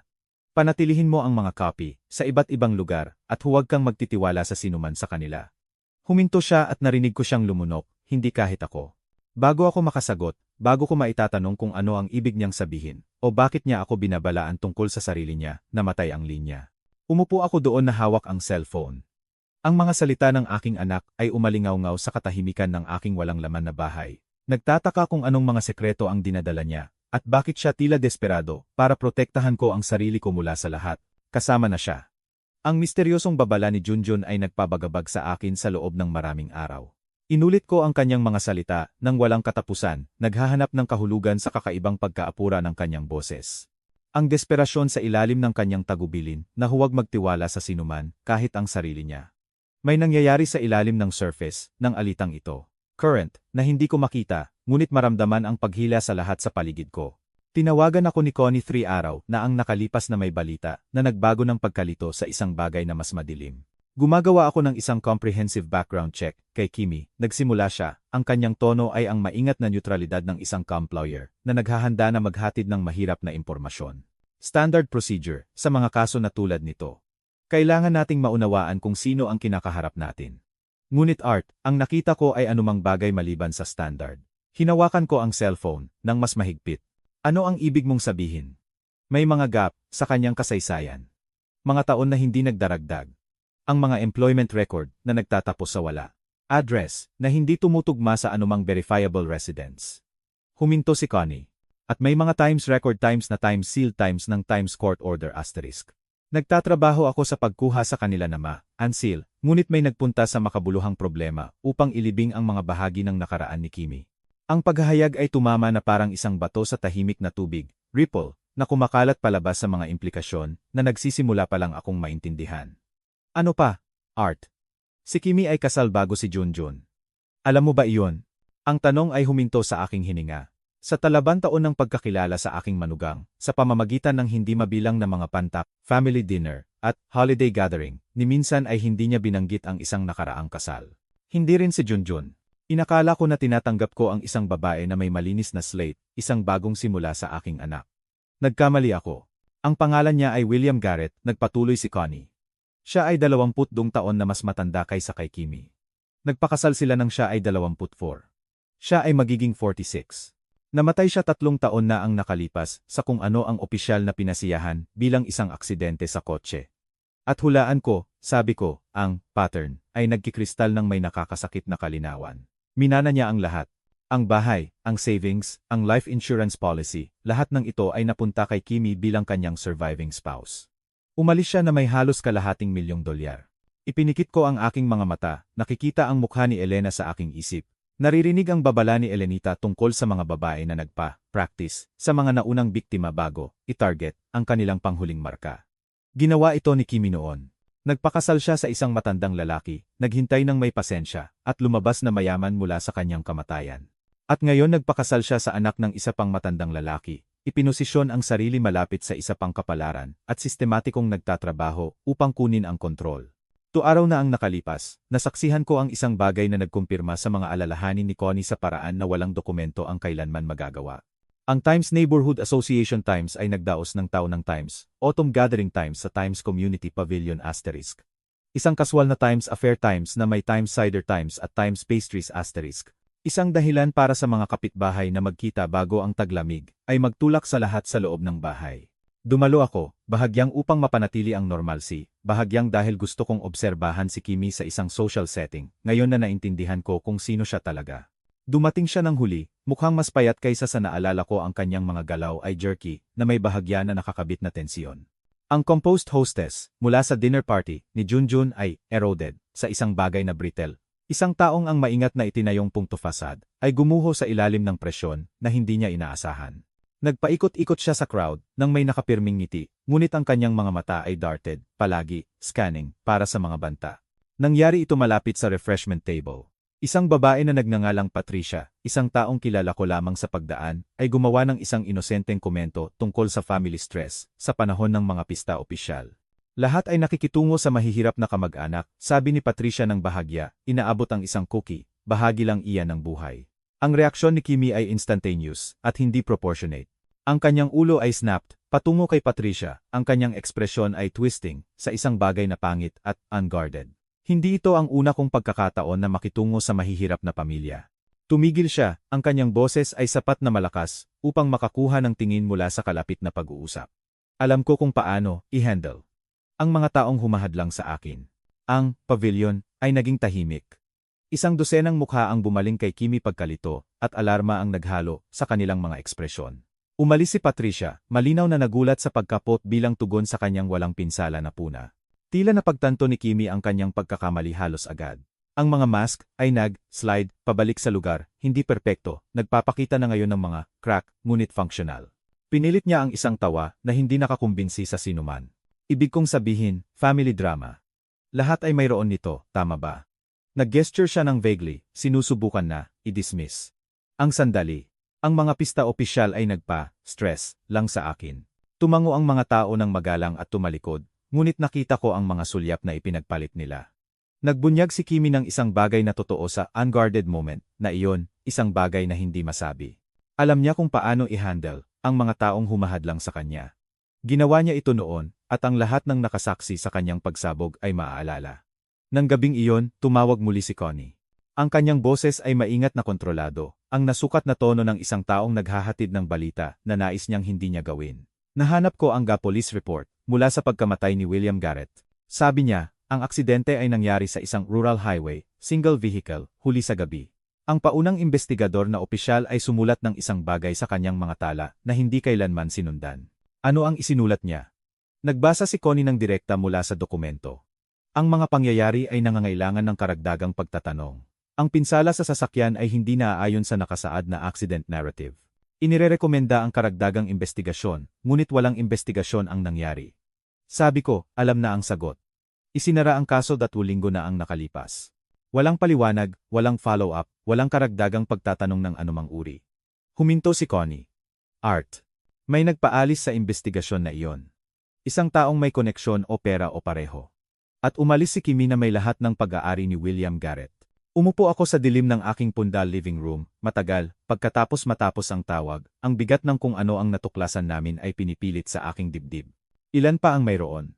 Ilang buhay ang nahawakan at sinira ni Kimi bago niya natagpuan ang kanyang paraan sa aking anak, sa aking pamilya, sa aking tahanan. At ang pinaka-nakakakilabot na tanong sa lahat, ano talaga ang nangyari kay William Garrett sa Floral Highway, na iyon, nag-iisa sa dilim sa isang sasakyan na ang pinsala, ay nagsasabi ng ibang kwento, kaysa sa opisyal na record. Ang investigasyon sa pagkamatay ni William Garrett ay nagpatuloy sa ka-background, ngunit sa ka-foreground, isang bagay na pantay na makabuluhan ang nagaganap. Ang maingat na itinayong mundo ni Kimi, ang itinayo sa aking pera, sa aking pagtitiwala, sa aking pagpayag na tumingin sa kabilang banda, ay nagsisimula ng gumuho sa pinakapubliko na paraan na posible. Narinig ko ang tungkol sa insidente sa co-restaurant, mula kay Elenita, na narinig ito mula sa isang kaibigan na nakasaksi dito mismo. Nag-ayos si Kimi ng tanghalian sa Fontaines, isa sa mga pinaka-exclusive establishment sa bayan. Ang uri ng lugar kung saan ang mga reservation ay nangangailangan ng mga linggo ng pan-advance planning at ang listahan ng alak ay nagkakahalaga ng higit sa buwan ng panggrocery ng karamihan sa mga tao. Inimbitahan niya ang 4 sa kanyang pinakamalapit na kaibigan. Mga babae na nilinang niya ang mga relasyon sa loob ng maraming taon ng golf club gathering at charity gala, mga babae na nagpapatunay sa kanyang imahe ng tagumpay at sophistication.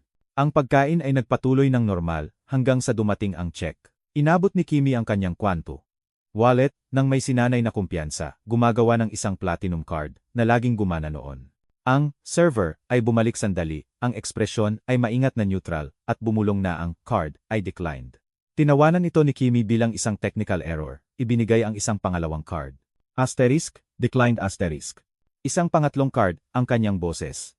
Masikip na ngayon sa bahagya na kinokontrol na, panic, declined. Ang mesa ay naging tahimik. 4 na pares ng mata ang nanood habang ang composure ni Kimi ay nabasag, habang ang kulay ay tumaas sa kanyang pisngi at ang kanyang mga kamay ay nagsimulang manginig. Gumawa siya ng mga dahilan, mga bank error, identity theft concern, temporary hold, ngunit walang nakumbinsi. Tumakas siya sa kung restaurant, sa gitna ng kainan, iniiwan ang kanyang mga kaibigan upang bayaran ang bill at magpalitan ng mga makabuluhang sulyap sa likod niya. Ang mga kahihiyan ay dumami mula roon. Ang Alabang Country Club, kung saan nagdaos si Kimi ng court sa loob ng maraming taon, ay nagpadala ng formal na notice na ang kanyang miyembro ay suspended dahil sa 6 na buwan ng hindi nabayarang due. Ang liham ay magalang ngunit matatag at inisip ko ang mga pag-uusap na nauna rito. Ang mga miyembro ng committee na nagde-debate kung paano i-handle ang awkward na sitwasyon, sa wakas ay nagpapasya na kahit ang social prominence ay hindi makapagpapalusot sa financial irresponsibility. Ang Hacienda Wellness, ang premium spa na naningil sa aking account ng $400 buwan-buwan sa loob ng maraming taon, ay nag-email upang ipaalam kay Kimi na ang kanyang VIP status ay revoked. Ang mga future appointment ay mangangailangan ng bayad ng in advance. Ang tono ay propesyonal, ngunit ang mensahe ay malinaw. Hindi na siya pinagkakatiwalaan. Bawat pagtanggi ay isang crack sa facade na pinanatili ni Kimi ng maingat. Bawat talan declined card, bawat talan suspended membership, bawat talan revoked privilege, ay hinubad ang isa pang layer ng identity na binuo niya. Hindi na siya ang matagumpay, sophisticated, na babae na nagpanggap siya. Siya ay isang taong ang credit ay gumuho, na ang social standing ay gumuho, na ang maingat na curated na buhay ay nagpapakita ng sarili bilang isang ilusyon na itinayo sa ninakaw na pera. Desperado na kontrolin ang kwento, bumaling si Kimi sa social media. Ang kanyang Facebook post ay lumitaw noong Martes ng gabi, sinamahan ng isang litrato ng kanyang sarili na mukhang naaangkop na, distressed, mga mata, bahagyang pula, expression, nasugatan, ngunit matapang. Ang teksto sa ilalim nito ay isang masterwork ng manipulasyon. Hindi ko inakala na kailangan kong magsulat ng isang bagay na tulad nito, ngunit kailangan ko ang inyong suporta. Sinisira ng aking biyenan ang aming pamilya dahil sa galit. Siya ay confused at vindictive, at sinusubukan namin ng husto na tulungan siya sa kanyang decline. Sa halip na pasasalamat, bumaling siya laban sa amin.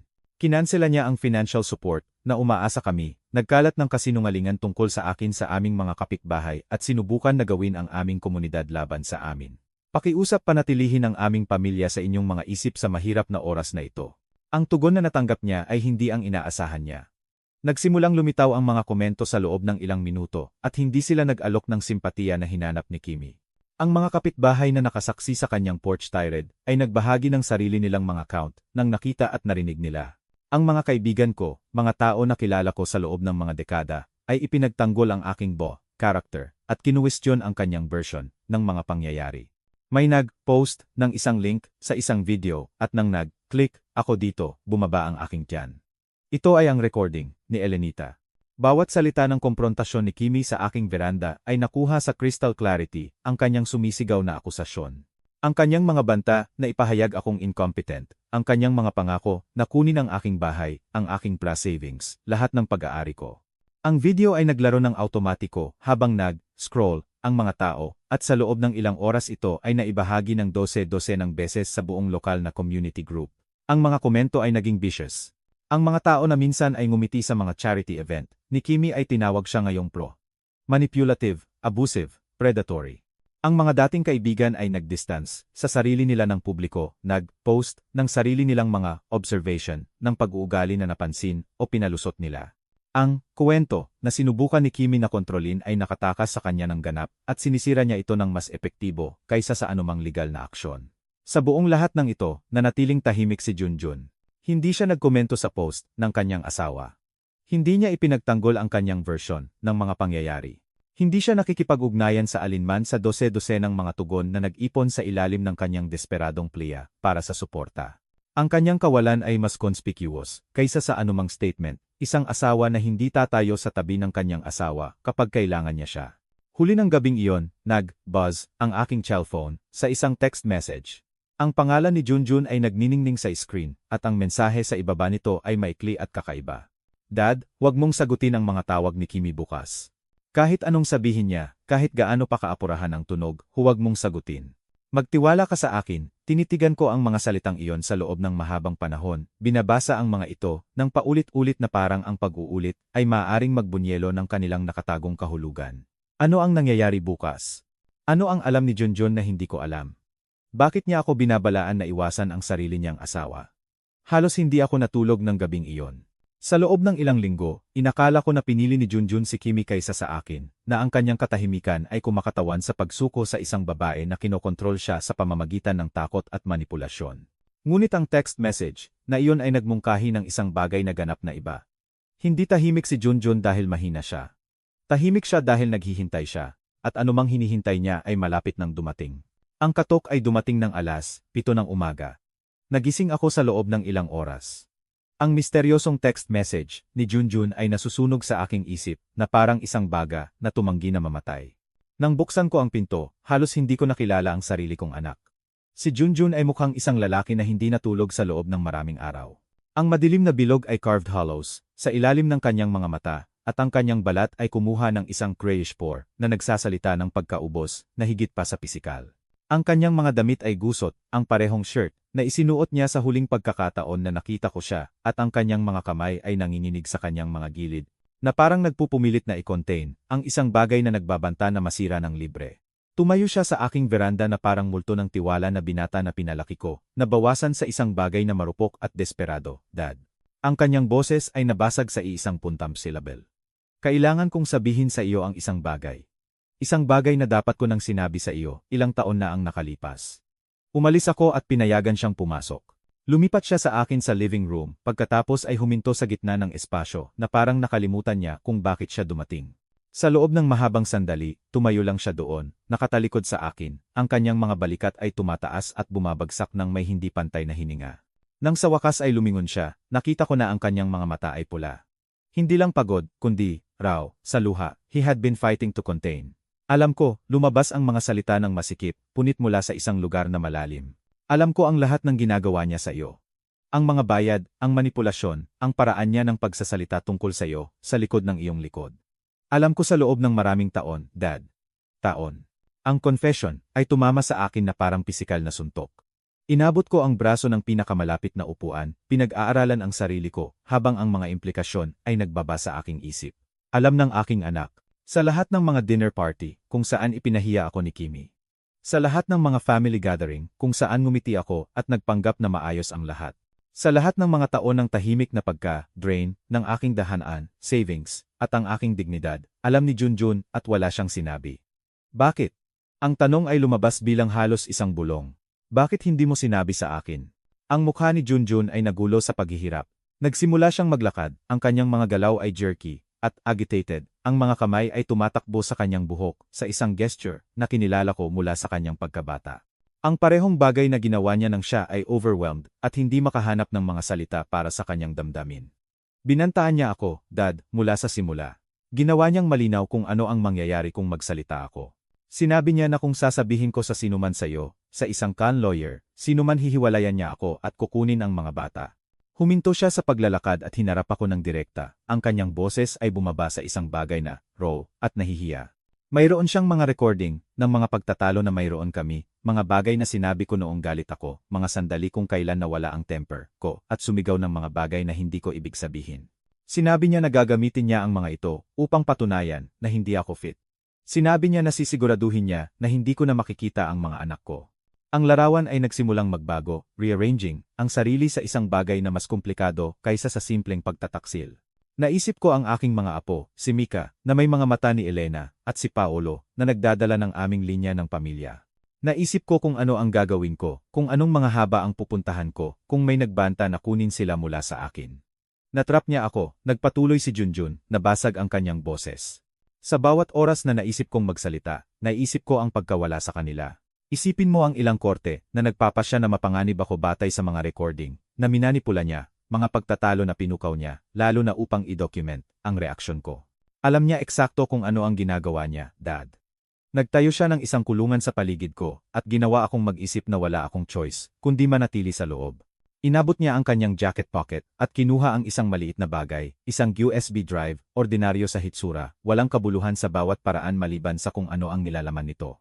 Ngunit hindi lang ako nagtatago. Ang kanyang boses ay bahagyang tumatag, isang flicker, ng isang bagay na mas matigas ang lumabas sa ilalim ng kahihiyan. Nagtatayo ako ng isang kaso sa loob ng 3 taon.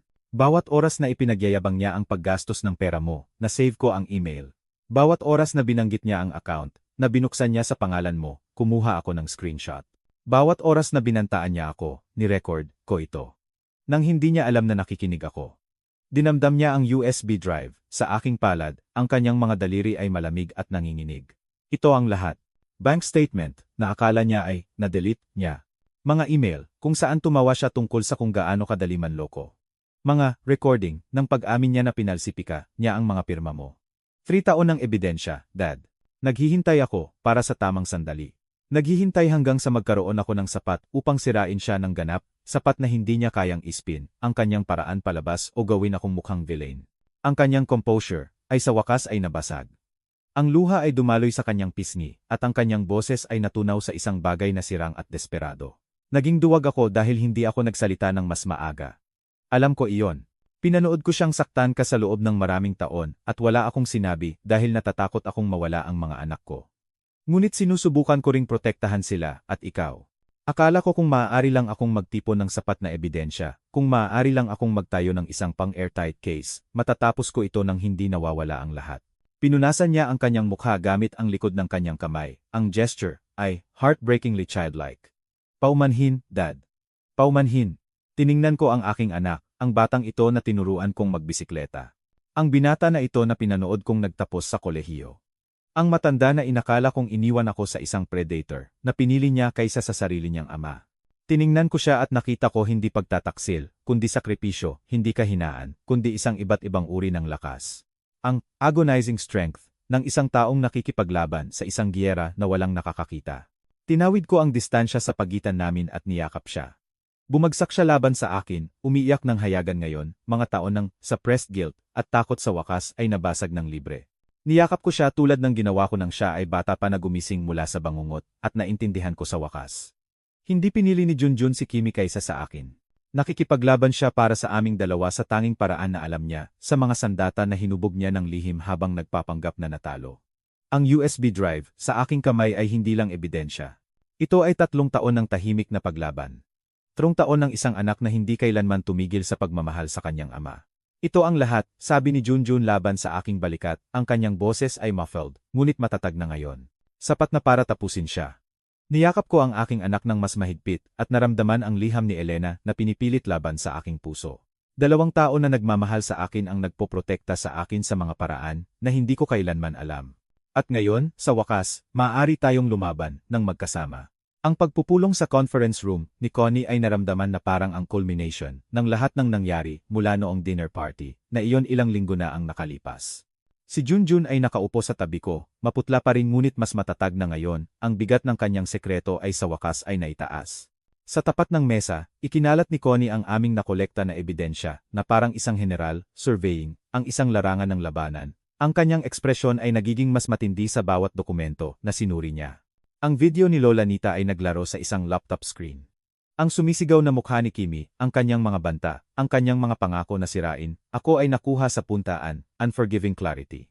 Sa tabi nito, ang financial documentation ni Mang Leo ay bumuo ng malinis na mga tumpok ng papel, bawat pahina ay nagdedetalye ng mga taon ng exploitation. Ang 112 automatikong pagbabayad, ang huwad na credit card application, ang mapanlinlang na utang sa kotse, at sa gitna ng lahat, ang USB drive ni Junjun, ang nilalaman nito. na naka-print na ngayon at nakaayos sa mga folder, na nagsasabi ng kwento ng isang predator, na lumaki na masyadong tiwala sa sarili niyang invincibility. Tinapos ni Connie ang pagsusuri sa huling folder, at sumandal sa kanyang upuan, inalis ang kanyang salamin upang kuskusin ang kanyang mga mata. Nang tumingin siya, ang kanyang ekspresyon ay nagtataglay ng isang bagay na hindi ko pa nakita noon. Isang uri ng grim satisfaction. Ito ay isa sa pinakamalakas na kaso ng elder abuse na nakita ko, sabi niya ng tahimik. Video ebidensya ng verbal abuse. At mga banta, financial record, na nagpapatunay ng sistematikong exploitation.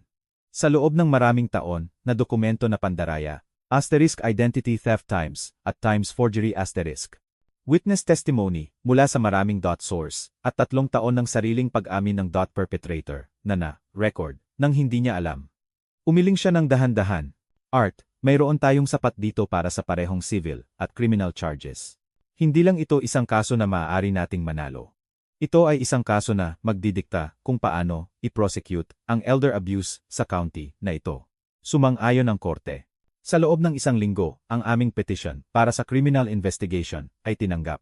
Ang mga singil ay bumasa na parang isang catalog ng mga kasalanan ni Kimmy, elder financial abuse, pandaraya, identity theft, forgery, at times attempted undue influence *. Bawat account ay nagdala ng sarili nitong potensyal na penalty, ang sarili nitong mga kahihinatnan na susundan sa kanya sa buong buhay niya. Sinerbehan si Kimmy ng mga papel sa kanyang tahanan noong Martes ng hapon. Wala ako roon upang masaksihan ito. Ngunit tinawagan ako ni Elenita sa loob ng 1 oras, ang kanyang boses ay nanginginig sa isang kasiyahan na hindi niya sinubukan na itago. Pinanood ng buong kapitbahayan, Art. Sinagot niya ang pinto na nakasuot ng porob, mukhang hindi naligo sa loob ng maraming araw. Nang ibigay sa kanya ng process server, ang mga dokumento, tumayo lang siya doon na nakatingin sa kanila. Sa tingin ko naintindihan na niya sa wakas na tapos na. Ngunit hindi handa si Kimmy na sumuko.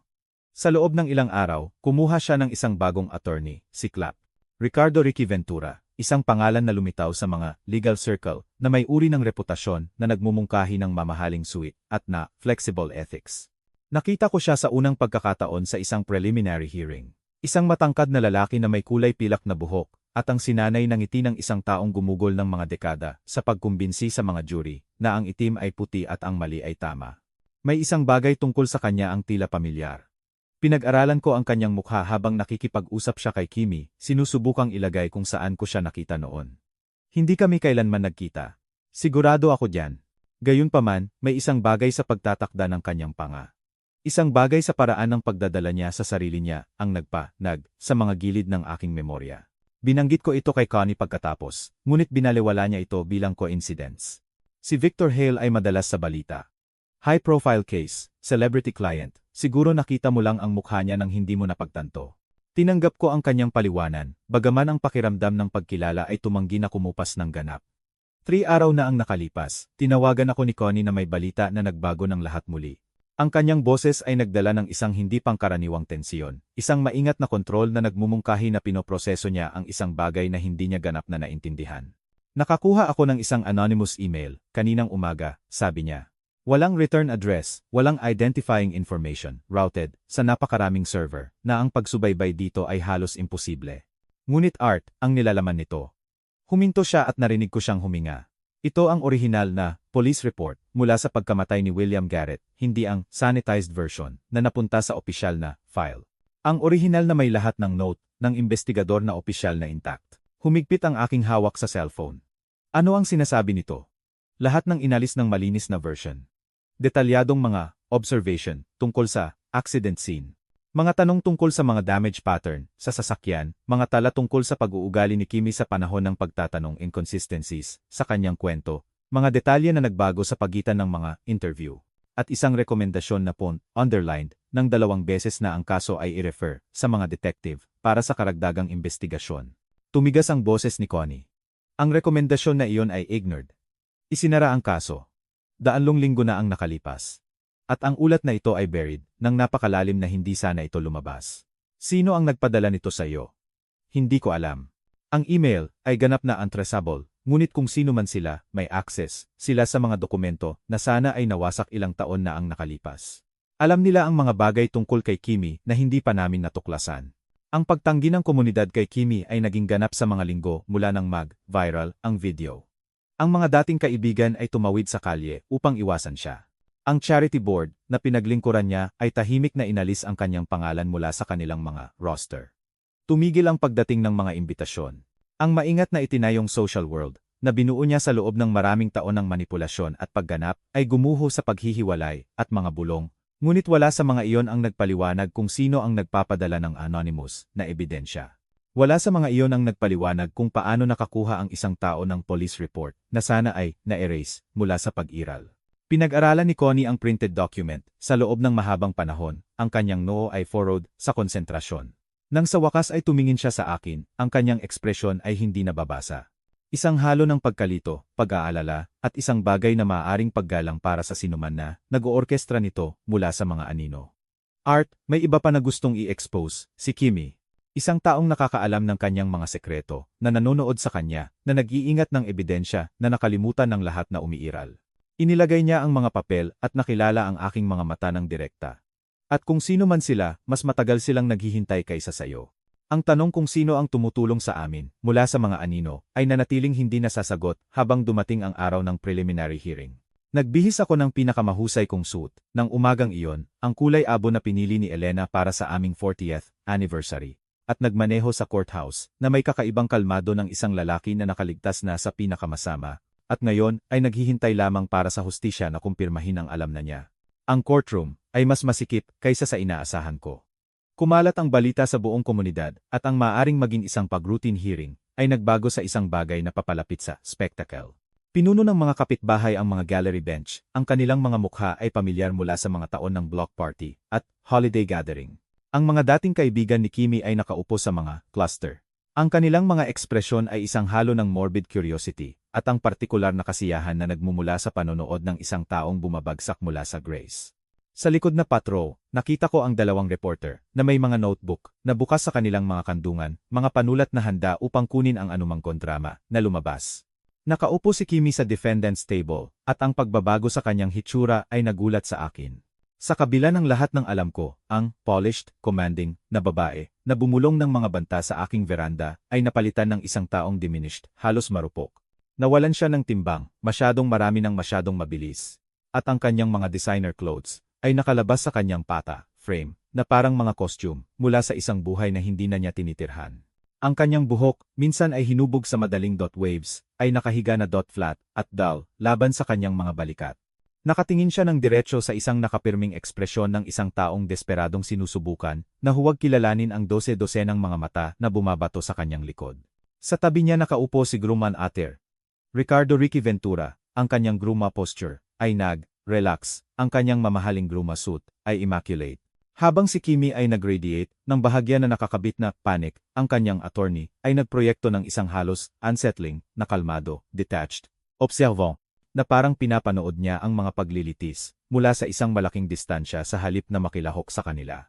Muli, naramdaman ko ang naging sense ng pagkilala, ang katiyakan na kilala ko siya mula sa isang lugar, bagaman hindi ko pa rin mailagay ang koneksyon. Ipinakita ni Connie ang aming kaso sa Billy ang methodical precision na inaasahan ko mula sa kanya. Inilakad niya ang korte sa pamamagitan ng ebidensya piraso-piraso. Ang 112 automatikong pagbabayad na sumasaklaw sa mga taon ng exploitation. Ang buy credit card, na binuksan sa pangalan ko, na may huwad na pirma. Ang utang sa kotse, na hindi ko kailanman pinahintulutan. Ang sistematikong God draining, ng aking God finance, upang pondohan ang isang lifestyle, ng luho at panlilinlang. Bawat dokumento ay na-project, sa isang screen, para makita ng courtroom, bawat piraso ng ebidensya, at isa pang ladrilyo sa pader na itinatayo namin sa paligid ng mga krimen ni Kimmy. Pagkatapos ay pinatugtog ni Connie ang video ni Lola Nita. Ang courtroom ay naging tahimik habang ang boses ni Kimmy ay pumuno sa espasyo, amplified, ng audio system ng korte. Bawat insulto, bawat banta, bawat na venomous, na salita na dinura niya sa akin sa sarili kong veranda, ay umalingaw-ngaw na ngayon sa mga dingding para marinig ng lahat. Pinanood ko ang mga mukha ng mga manonood habang nakikinig sila. Ang shock, ang disgust, ang downing realization, na ang babae na kilala nila socially, ay may kakayahang gumawa ng kalupitan na hindi nila kailanman naisip. Maraming tao ang umiling.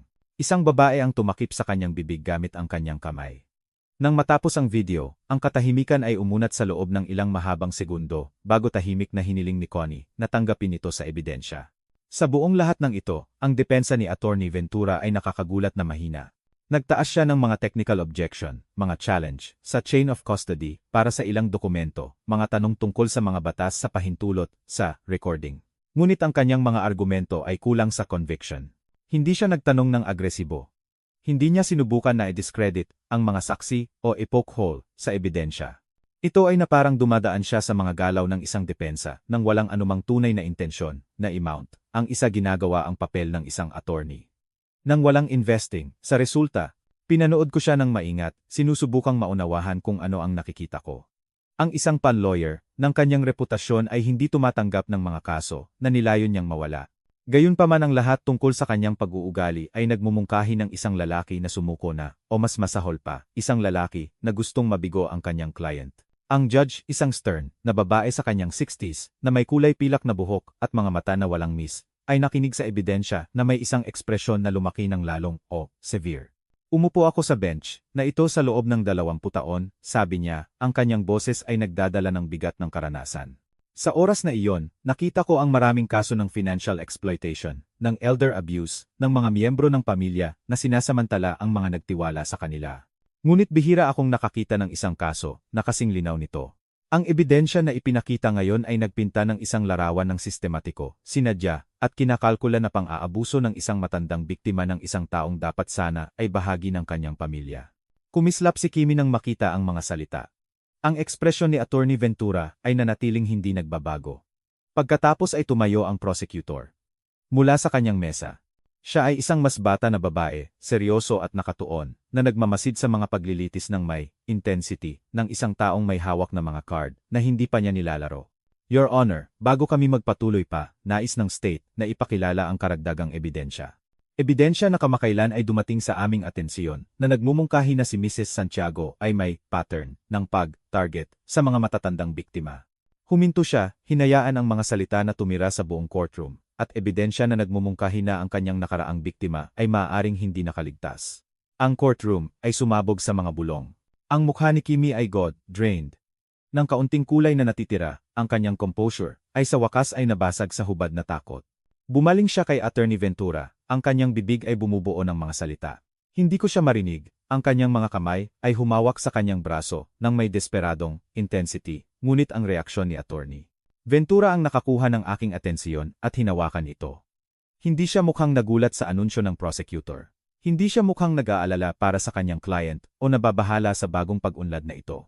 Sa halip, habang pinag-aaralan ko ang kanyang profile, nakita ko ang isang bagay na nagpa-cold sa aking dugo, mukha siyang nasiyahan. Ang pinakamahina ng ngiti ay naglaro sa mga sulok ng kanyang bibig, ang ekspresyon ng isang lalaki na nanonood ng isang plano na magkasama ng eksakto tulad ng dinisenyo niya. Ang mga salita ng prosecutor ay nakabitin sa hangin na parang isang sentensiya na naihatid na. Lumapit siya sa bench na may isang folder ng mga dokumento. Ang kanyang mga galaw ay sadyang ang kanyang ekspresyon, na nagbubunyag ng wala sa devastation na malapit niyang i-unleash. Tinatanggap ng judge ang folder at nagsimulang suriin ang nilalaman nito habang naghihintay ang courtroom sa matinding katahimikan. Your Honor, ang prosecutor ay nagsimula, ang state ay nakakuha ng ebidensya na nagdodokumento ng isang pattern ng pag-uugali na sumasaklaw sa higit sa 12 taon. Si Carmela Santiago, dating Kimberly Garrett, ay kasal kay William Garrett nang siya ay 24 taong gulang. Si Mr. Garrett ay 46 sa oras ng kanilang kasal at nagtataglay ng malaking punto asset kasama ang isang tahanan, retirement account, sa isang life insurance policy na nagkakahalaga ng 1,300,000. Huminto siya, hinayaan ang mga numero na magparehistro sa gallery. Narinig ko ang mga bulong sa likod ko, ang kaluskos ng mga katawan na nagbabago sa mga upuan. 3 taon pagkatapos ng kanilang kasal, namatay si William Garrett sa kung ano ang opisyal na pinasiyahan bilang isang single vehicle accident sa isang parural highway, minana ni Mrs. Santiago ang lahat ang bahay, ang mga account, ang insurance payout. Ang orihinal na port report ng investigador na opisyal na nakuha namin ay nagpahiwatig ng makabuluhang inconsistencies sa accident scene at inirerekomenda ang karagdagang investigasyon. Ang investigasyon na iyon ay hindi kailanman nangyari. Isinara ang kaso sa loob ng 2 linggo. Bumaling ang prosecutor, ng bahagya, tinutugunan ang parehong judge at ang gallery. Bukod pa rito, ang mga magulang ni Miss Santiago ay parehong namatay sa loob ng 5 taon ng bawat isa, iniiwan sa kanya ang kanilang estate. Sa bawat kaso, siya ang tanging beneficiary. Sa bawat kaso, ang mga pangyayari ay nagtaas ng mga tanong na hindi kailanman sapat na nasagot. Ang pattern ay malinaw. Ginugol ni Carmela Santiago ang kanyang buhay na adult sa pag-target sa mga individual na may asset, nilinang ang kanilang pagtitiwala at nakinabang mula sa kanilang pagkamatay. Hinawakan ni Kimmy ang gilid ng defendant's table, ang kanyang mga buko ay puti, ang kanyang paghinga ay mabilis at mababaw. Bumaling siya kay attorney Ventura ng may desperadong mga mata, malinaw na inaasahan siyang mag-object, mag-challenge, gumawa ng isang bagay upang pigilan ang destruction na bumabagsak sa kanya. Sa halip, tumayo si attorney Ventura, ngunit hindi niya tinugunan ang mga claim ng prosecutor. Hindi siya nagtaas ng isang objection o humiling ng isang recess. Bumaling siya patungo sa judge ng may kalmado na demeanor ng isang lalaki na naghihintay para sa sandaling ito sa loob ng napakatagal na panahon. Your Honor, kailangan kong gumawa ng isang disclosure. Ang courtroom ay froze. Maging ang judge, na tiyak na nakasaksi ng hindi mabilang na hindi inaasahang pag-unlad sa kanyang 2 dekada sa bench, ay tila nahuli na hindi handa sa mga salita ng defense attorney. Tinitigan ni Kimmy si Victor sa pagkalito, ang kanyang bibig ay bahagyang bukas, hindi kayang iproseso kung ano ang nangyayari. Ang pangalan ko ay Ricky Ventura, nagpatuloy siya, ang kanyang boses ay matatag at malinaw. Ako rin ang pinsan ni Carmela. Ang kanyang ina ay kapatid ng aking ina. Nang i-contact ako ni Carmela upang i-represent siya sa kasong ito, ginawa niya ito dahil nagtiwala siya sa pamilya. Naniwala siya na ang blood loyalty ay sisiguraduhin na lalaban ako para sa kanyang kalayaan. Huminto siya, at nang magsalita siya muli, ang kanyang boses ay tumigas sa isang bagay na malamig at hindi mapagpatawad. Ngunit si William Garrett, ang unang asawa ni Carmela, ay ang aking tiyo, uncle, ang kapatid ng aking ina. Siya ay isang mabait na tao, isang mapagbigay na tao, isang lalaki na nakita lamang ang pinakamahusay sa mga tao, at hindi kailanman pinaghihinalaan na ang binibini na pinakasalan niya ay kinakalkula ang kanyang kamatayan mula sa kanilang araw ng kasal. Isang gasp ang nag-ripple sa gallery. Naramdaman ko ang kamay ni Junjun na humawak sa aking braso, pinatitibay ang sarili niya, tulad ko. Ako ay 22 nang mamatay si Tio William, nagpatuloy si Victor. Alam kong may mali. Ang aksidente ay walang katuturan. Siya ay isang maingat na driver, sa isang kalsada na kilala niya ng maayos sa isang malinaw na gabi na walang trapiko. Ngunit bata pa ako, at wala akong ebidensya, at nakuha na ni Carmela ang mga simpatiya ng lahat ng mahalaga. Pinanood ko siyang kolektahin ang pera ng insurance niya. Pinanood ko siyang ibenta ang kanyang tahanan. Pinanood ko siyang umalis sa kanyang libingan ng walang paglingon. Ang kanyang mga mata ay natagpuan si Kimmy. At ang paghamak sa kanila ay ganap. Kaya nagpa siya akong maghintay. Nag-aral ako ng Qual Law School. Nagtayo ako ng isang karera. Sinubaybayan ko si Carmela mula sa malayo. Pinapanood siyang lumipat mula sa biktima patungo sa biktima. Alam na balang araw magkakamali siya. At nang tawagan niya ako para humingi ng tulong, nang nagtiwala siya sa akin dahil nagbahagi kami ng dugo, sinabi kong oo. Umalis siya mula sa defendant's table, naglalagay ng pisikal na distansya sa pagitan niya at ng babae na kinondena niya. Ipinadala ko ang polisi. Anonymous document sa prosecutor. Nakuha ko ang orihinal na police report, na sana ay nawasak, ilang taon na ang nakalipas. Tiniyak ko na ang aking depensa kay Carmela ay mabibigo, na ang bawat objection ay magiging mahina, na ang bawat pagkakataon upang iligtas siya ay masasayang. Ang kanyang boses ay bahagyang tumaas, nagdadala sa bawat sulok ng tahimik na courtroom. Gumugol ako ng 15 taon sa paghihintay para sa sandaling ito, Your Honor. 15 taon na naghahanda na tumayo sa isang courtroom, at tiyakin na haharapin ni Carmela Santiago ang hustisya para sa bawat buhay na sinira niya. Binalingan niya si Kimmy sa huling pagkakataon, ang kanyang pinsan, ang kanyang client, ang kanyang biktima. Ito ay para kay Tio Ramon. Ang sigaw na sumabog mula kay Kimmy ay puro, at parang hayop, isang tunog ng purong galit at takot na umalingaunggaw sa mga dingding ng courtroom. Tumalon siya patungo kay Victor, ang kanyang upuan ay bumagsak pabalik, ang kanyang mga kamay ay clawing sa hangin sa pagitan nila. Agad na gumalaw ang mga bailiff, pinipigilan siya bago niya maabot si Victor, ngunit ang kanyang boses ay patuloy na pumunit sa kaguluhan. Traitor ka! Pamilya mo ako. Dapat protektahan mo ang pamilya.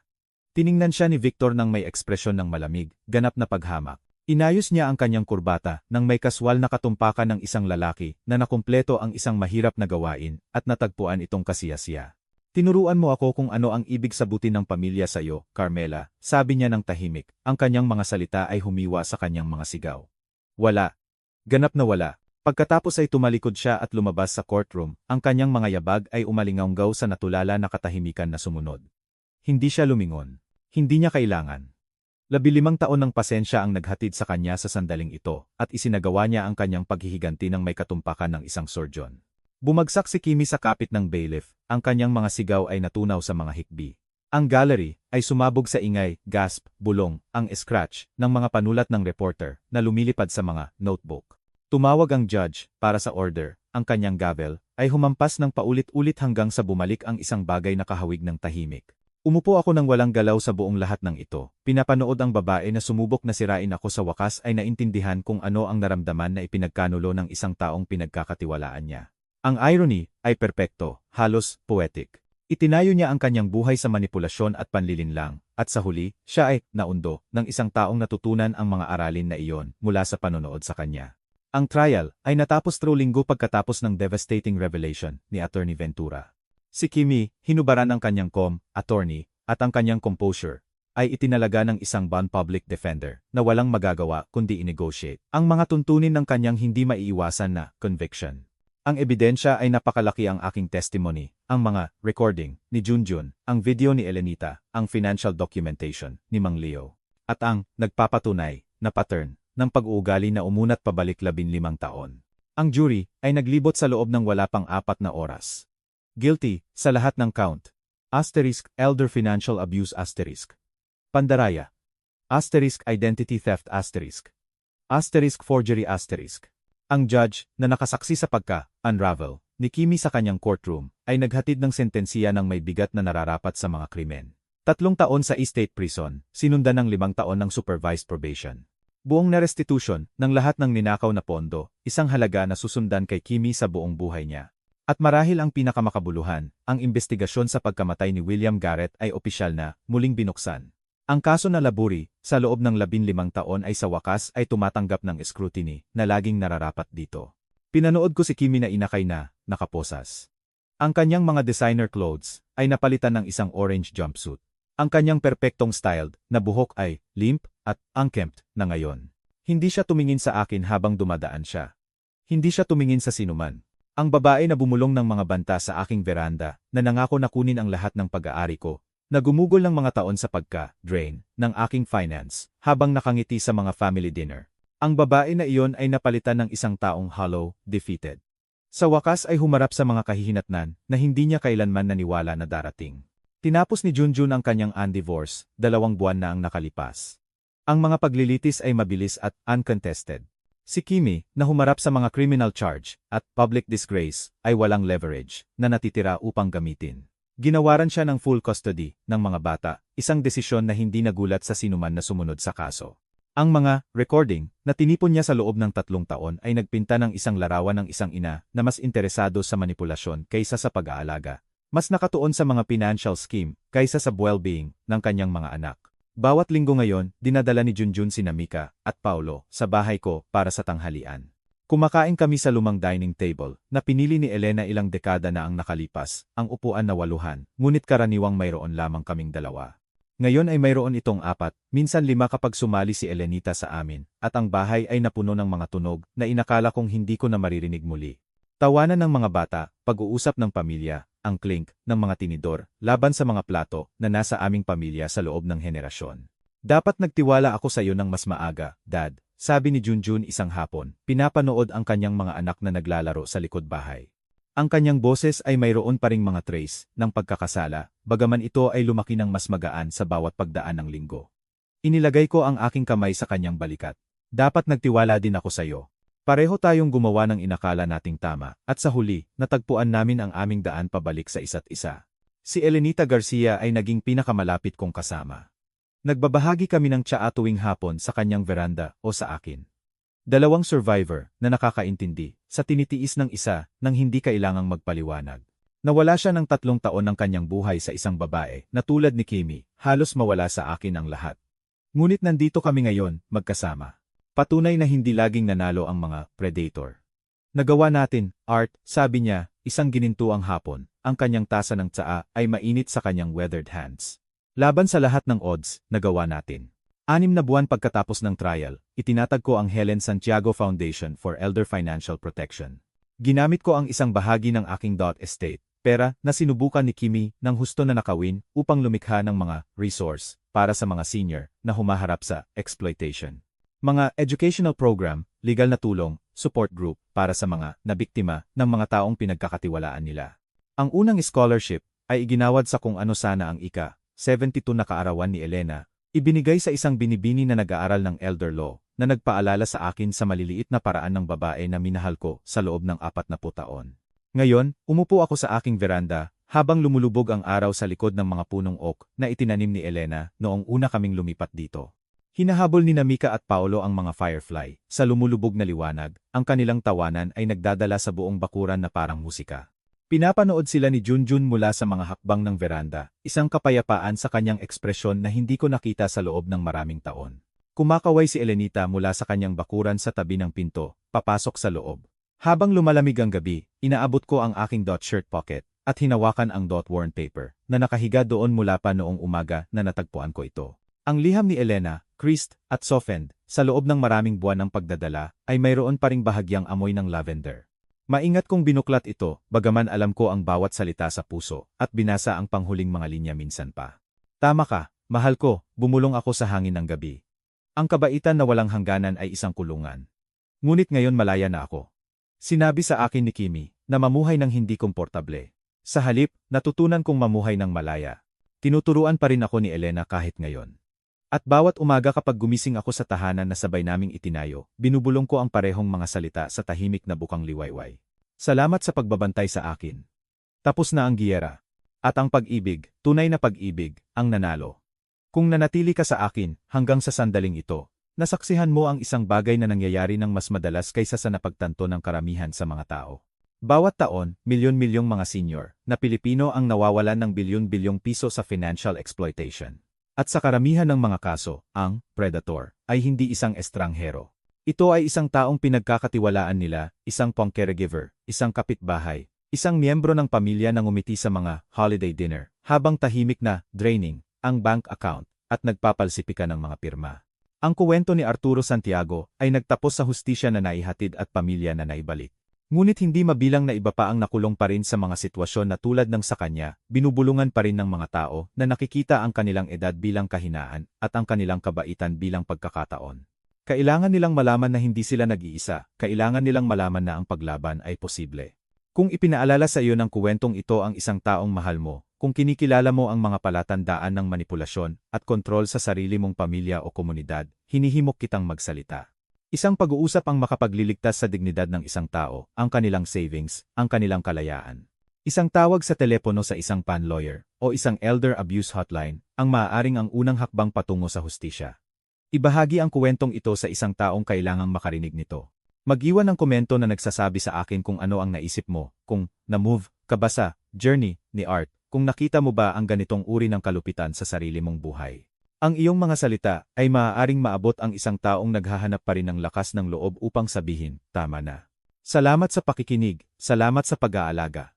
At tandaan ang itinuro ni Elena kay Art, ang kabaitan ay maganda, ngunit ang kabaitan na walang hangganan ay isang paanyaya na ikaw ay pagsamantalahan. Protektahan mo ang sarili mo. Protektahan mo ang mga mahal mo. At huwag mong hayaan na sabihin ng sinuman sa iyo na ang iyong edad ay nagpapababa sa iyo ng karapat-dapat ng respeto.